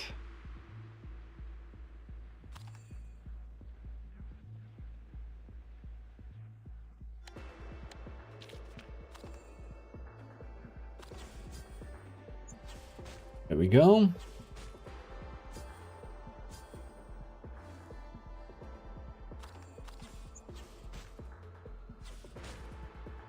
Yeah, he's fairly easy to play.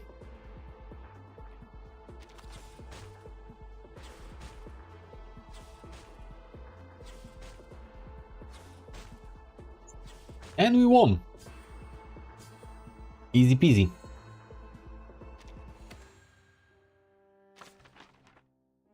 So, there's one part left. But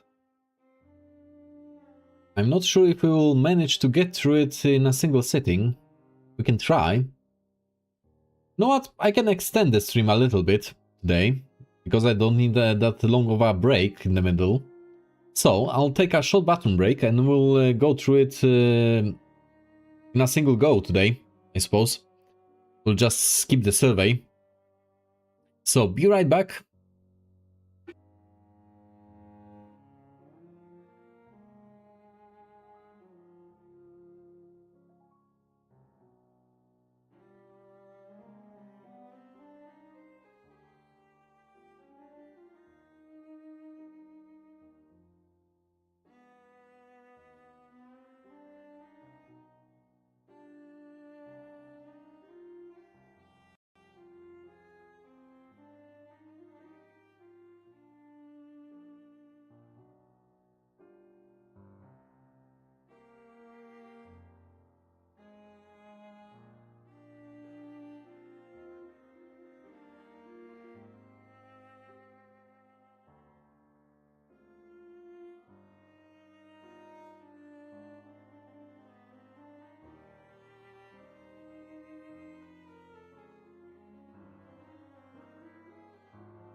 And I'm back.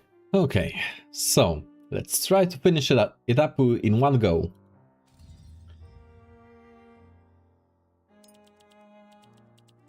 Falling back into his reverie, the idealist idly presses the power switch, yet the broadcast's performance of disorder and delirium has already reached its end. The radio plays no more. A name carried in whispers, the Panopticon of Kamala, where every question finds its answer. I quite like these stories that travel up from the telephone lines. The stranded, the deluded, the ones forever haunted by riddles without solutions.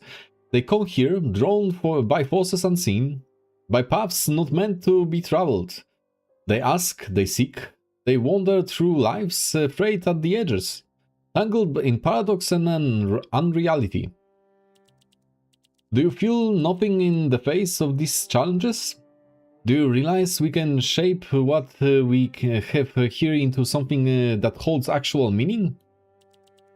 This all leaves me feeling somewhat lost. Have you found clarity or more confusion? I'm not sure. But it's already taken up too much time. Idealist, do you still remember what you set out to do at the very start? Of course I do. My poem. I would never forget. The idealist scans the confines of his cell in panic. Finally he finds it, a tiny fissure in the wall. Beneath the scrabbling plaster, I named it A History of Eternity, for within it lies poetry without end. The very source of the very source and medium of my great epic. Its delicate contours speak to me of sorrow. With every passing day, the crack extends a little further, and so your poem will never reach its final line. There will be a way in which the endless and soulful poem is to be conveyed with all the elegance and exactitude it deserves. Then I must construct a language worthy of it. Okay. One all-encompassing, unhindered by ambiguity. Not a conceptual illusion, but something absolute, precise, essential. A language of creation. One that shall unshackle every artist and poet alike. So he's reinventing Esperanto. So that's what you've been discussing with the linguist all this time. Your perfect language. Claro que sí. But now, with the linguist gone, our language's birth hangs in limbo. That is the tragedy of the telephone. We speak, yet we remain strangers to each other, and he perhaps to himself most of all.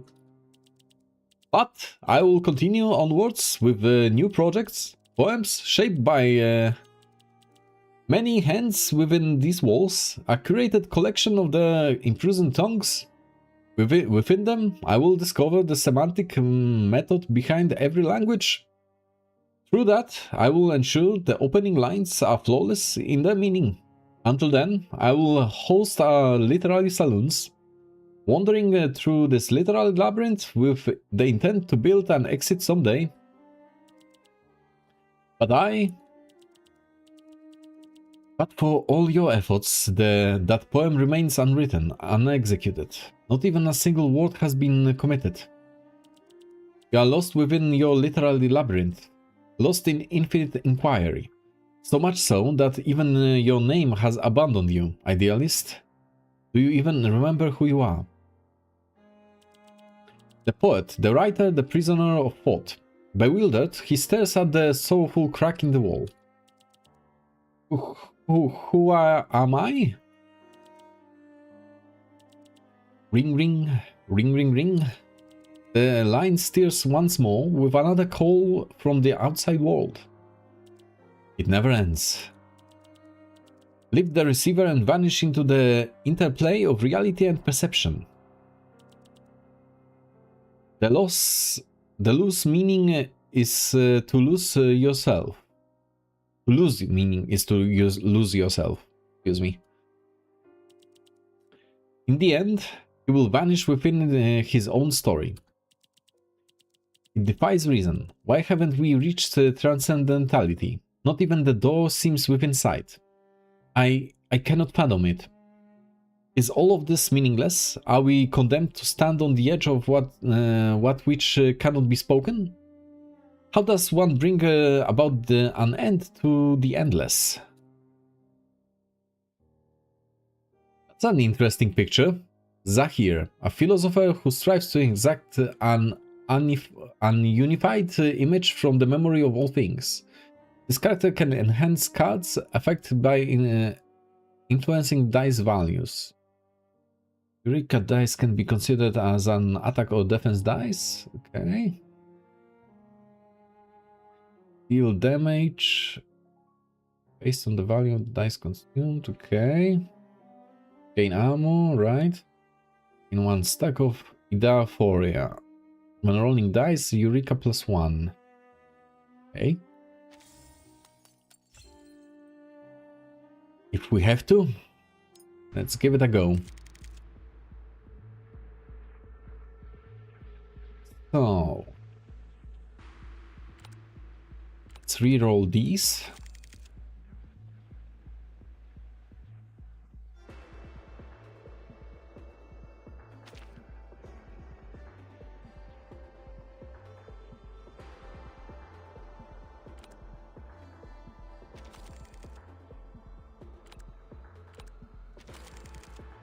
Okay, good enough. This will work.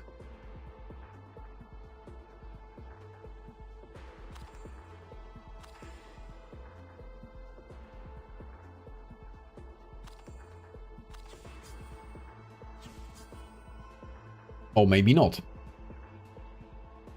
I screwed up. I didn't notice that this needs 3 red dice. Okay.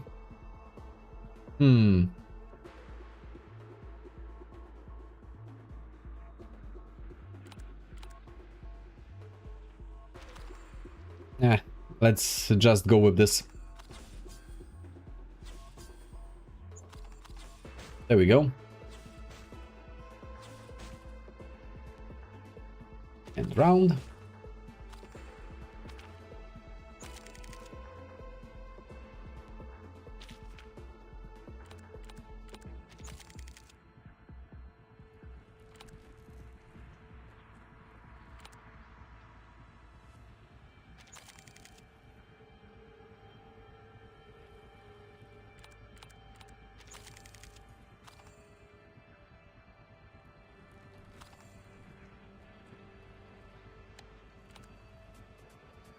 Alright, something like this.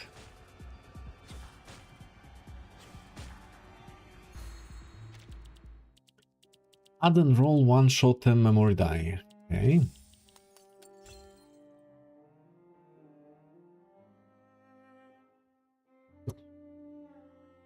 Part 3.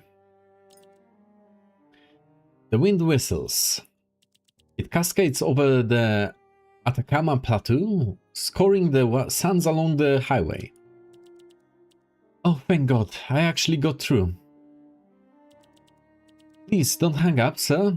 You wouldn't believe what I've just been through. Listen, we are just stranded on some highway in the middle of nowhere. Wanna know what I can see? Well, sand and dunes. And the sand dunes, no villages, no steps inside. On a highway, half buried beneath the desert. Wolves lurking behind the dunes, not even a single cactus. There's a sign just ahead. It says, the Southern Thruway. It says we are on the Southern Thruway. That's impossible. I've lived in Antofagasta long enough to know there's no such road. There's nothing else around here apart from this phone booth. Weird, isn't it? A road to nowhere with the strange relic of something that once was. And somehow, it's now my only hope. I dialed every number I could think of: emergency services, roadside assistance, the publishing house, the university, the bank. Nothing. Not a single connection. I was about to lose my mind. I'm still half convinced this phone booth is nothing more than a hallucination. But then I caught sight of your number. An impossible coincidence. It had been scribbled on the back of a manuscript, lying forgotten in my car. With a craftily written note, he can answer any question. Call it an impulse, a feeling? I can't explain it, but I called your number. And against all reason, it's gone through. Thank God. I was beginning to think I'd wander up in hell. Hello, madam. Please, just call me the literary critic. That's what my colleagues call me, mockingly, of course. They think I'm hopelessly out of my depth. A clueless fraud, an impostor in the world of letters. But there's no use dwelling on it now. I've accepted my name, just as I've accepted the weight of this job. Oh, that's right, I forgot to mention, I'm an editor working for HA Publishing House. You know, the Forgotten Crows, the portrait. Ring any bells? An editor. Very perceptive, sir, in fact. That's precisely why I'm out here stranded on this southern thruway. It's my friend Lizzie's birthday, see? We were supposed to go to the reserve. We were going to visit the geysers and the valley, the flamingos, the little desert towns. All the things she loves. The colonial architecture, abandoned settlements, remnants of religion, history, natural landscapes, geometry. It's supposed to be a perfect day. So what happened, ma'am? Then I noticed something in the back seat. Manuscripts I was sure had already been submitted. I had sent them to the publishing house yesterday, and yet here they are. So I had to turn back to drop these manuscripts off at the publisher, but Lizzie, she wasn't pleased. We argued, and by the time I looked back at the road, everything had changed. We've been driving in circles for what? 2 hours? 3? I don't even know anymore. There's nothing but sand stretching out in all directions. Huh. Sounds like a horror movie plot. Except for a sign marking this place as the Southern Thruway, in this strange phone booth. If you can truly answer anything, sir, answer this. What do I do next? Okay. Part 4 is combat again. So it's story, combat, effectively. Okay, what do we have here?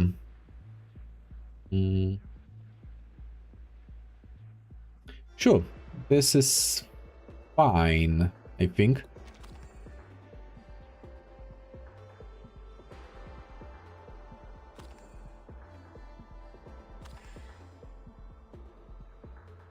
Ah, I kind of screwed up.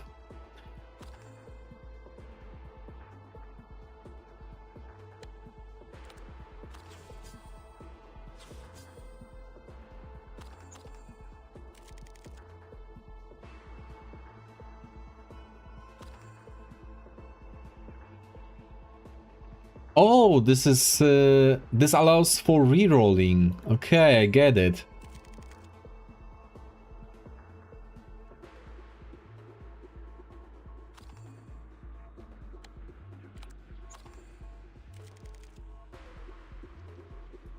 Okay, I screwed this up. Never mind.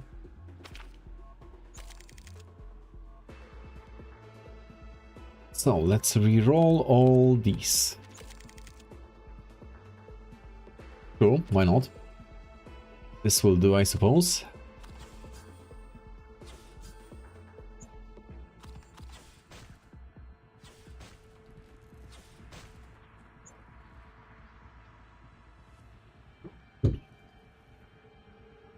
round.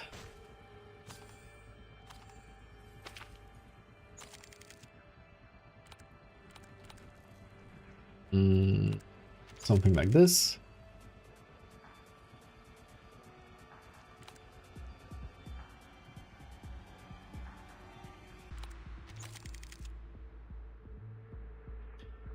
Will do, I suppose.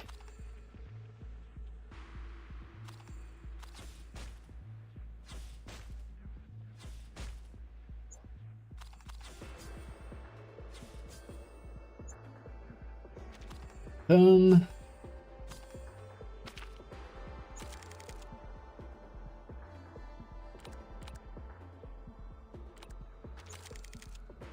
Better. Confirm dice. So this is a very straightforward kit to play with.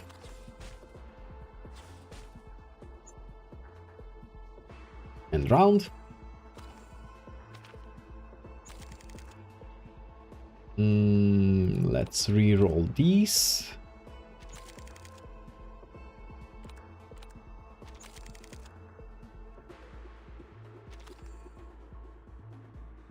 This is locked.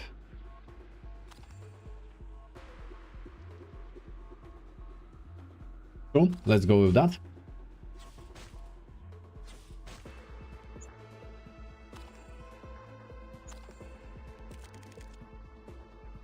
This doesn't give us anything, really.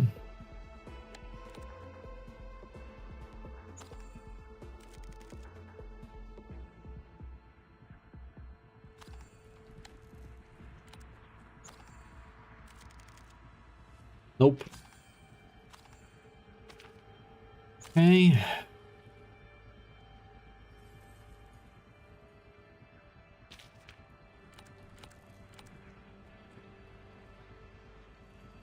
This roll.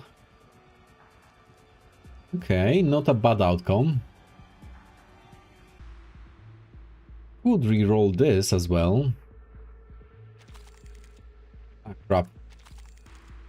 Okay, I guess I'll have to do with this. There we go. Expectation. Gain vision based on the number of memory dice. Vision at the start of the round. Add and roll one short-term memory die. Okay. Oh, another fight.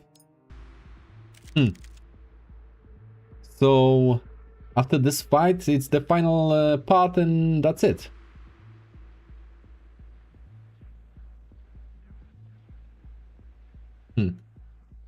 Okay, let's re-roll all the ones. Something better.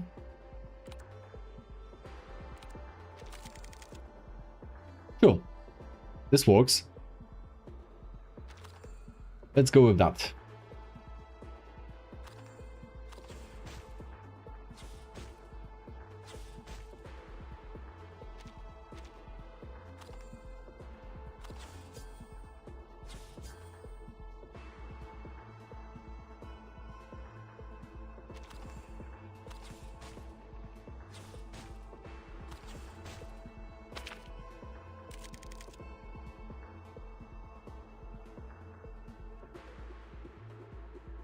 Now, does this work like I think it does?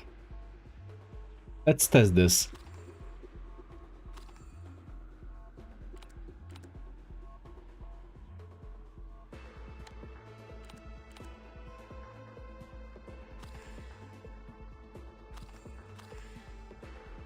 Okay.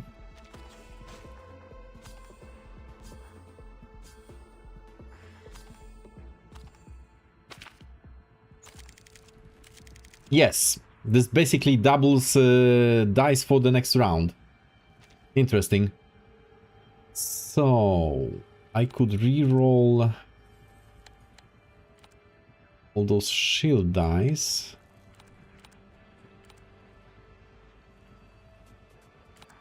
Re-roll. Re-roll the one.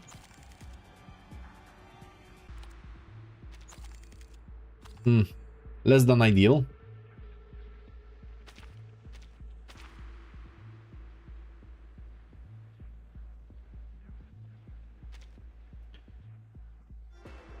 Okay. Let's grab this.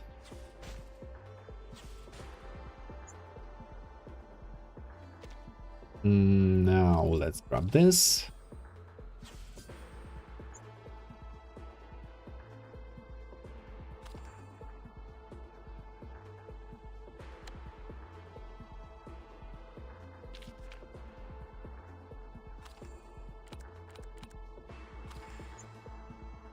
Let's do something like that.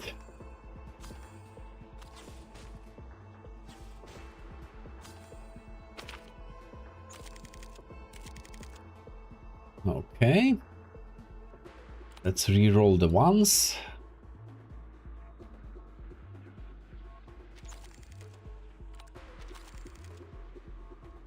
Sure. This works, kind of.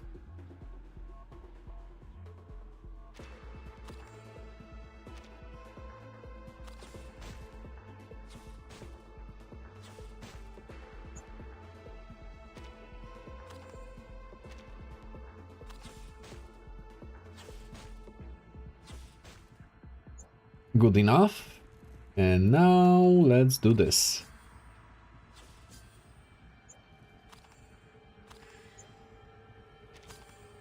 So you can bang the dice through this. Yeah, let's go with that.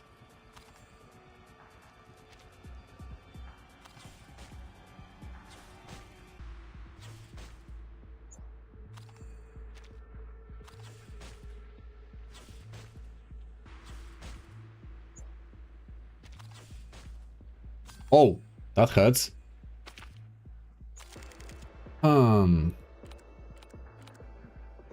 We roll.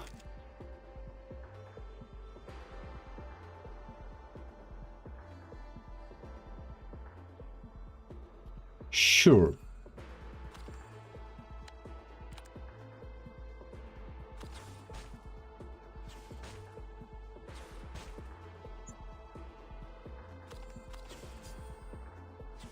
Let's shield ourselves.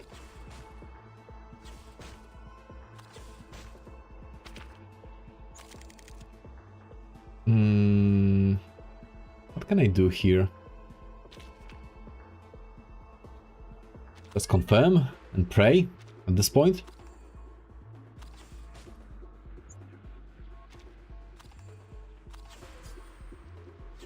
Maybe this will be enough.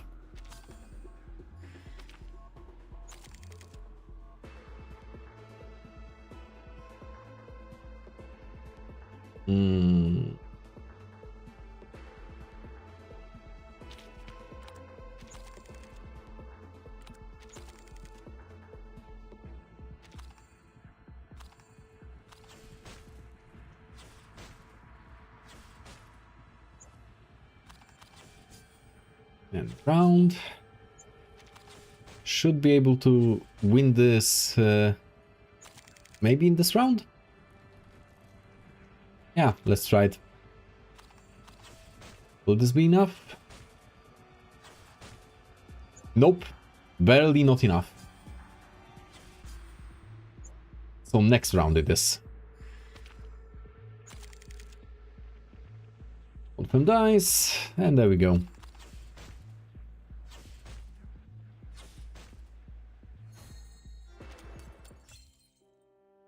Part 6. The driest wind in the world, salt mountains, desert, and an infinite horizon of red and brown. A highway without end. It looks like they were right all along. I really am a fool. Lise couldn't take it anymore and walked off. He left me. Left the car, just walked into the desert without looking back. I couldn't stop her. I couldn't even explain. I don't even know if there was anything I could say. All I know is that the desert isn't a safe place for someone to go walking around all on their own. She had reason to be angry. Why did I turn around? I let a stack of paper, a manuscript that might never even be published, destroy her perfect day. I can't even decipher these manuscripts, the writing, the literature, none of it speaks to me. Where is Archimboldi? 4 chapters in, and not a trace of him. He's the book's most important character. So why has he disappeared from his own narrative? Why is Kamala full of nothing but restless spirits? And why is it that the dead can talk to the living? What compelled Pierre Menard to rewrite Don Quixote? How can one man produce a text identical to another's, word for word? Why must the narrative unfold through these fragmented dialogues, flashbacks? Always with the flashbacks. Where did Santiago and Ambrosio actually meet? If they ever met at all? Can you give me an answer, Mr. Aleph? Why is the world of words like this? Ma'am, shouldn't you be concerned with the answer of where the hell are you supposed to go if you are lost in the desert, instead of asking about literature? Perhaps I've been looking for meaning where there's none. I guess this was never the right job for me. I see that now. The publishing house is barely scraping by. And honestly, who still has the luxury of reading these days? Well, I do, for one.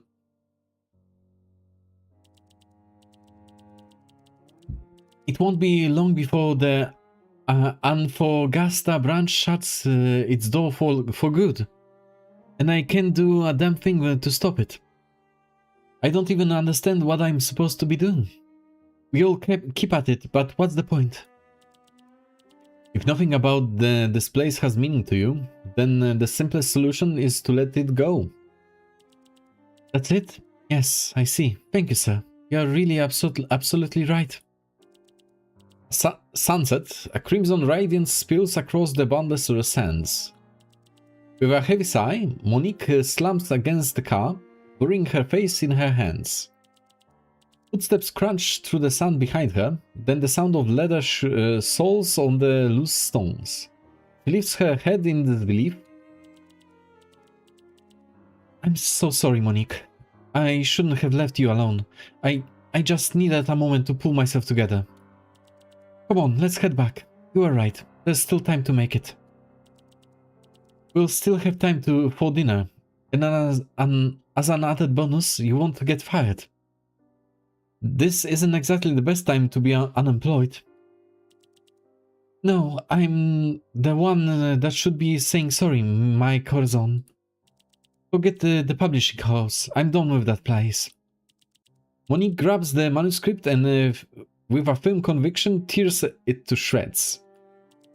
Wait, Monique, what are you doing? To hell with these stories. To hell with everything else. Today is your birthday, Lise. All that matters to me is you. Let's go. We'll follow this road, no matter where it takes us. Even if we lose our way, even if we never find our destination, I can't think of anything more romantic, can you? That's a certified woman moment. Monique, hop in. I'm gonna give you a birthday we'll never forget. Probably the last one. You only turned 27 once. Mi amor, this is already the most wonderful birthday gift I could have wished for. This day belongs to just you and me. I'll remember it for the rest of my life. The engine rumbles and the car starts up again. The desert wind lifts the scattered manuscript scraps. The torn fragments dance on the breeze, momentarily revealing the title, The Rise and Fall of Sanity, Recoleta. Then, as swiftly as it rose, the wine subsides, and the manuscript, the words, and the mysterious phone number on its back are consumed beneath the shifting red sands. Ah. Okay. A red sedan speeds down an unknown highway, shrinking from sight until it ultimately vanishes into the horizon. Right. Huh. So. Oh. There is one more. So maybe there is more. You know what? If this is not the end, then I will wrap up today on this point. Because it could extend into further extensions like this one. Who knows? So I'm not going to risk it. This will be it for today's stream. We'll wrap this up on Friday, I suppose. Yep, that sounds about correct. So, for now, thank you for watching if you did. If you missed anything from this incomprehensible stream of Aleph's musings and ramblings, I recommend going to my YouTube channel, where the VOD will be available forever. The link is in the description on Twitch and also available through the chat command of exclamation YouTube. And the schedule for Friday and the upcoming week will be available on my Discord server, which is linked in the description both of my Twitch channel and my YouTube channel. And you can use the exclamation Discord command to get the link directly. For now, I'll take a short break to eat something and I'll be back in like half an hour or so, probably. Up to 1 hour, probably less. Okay,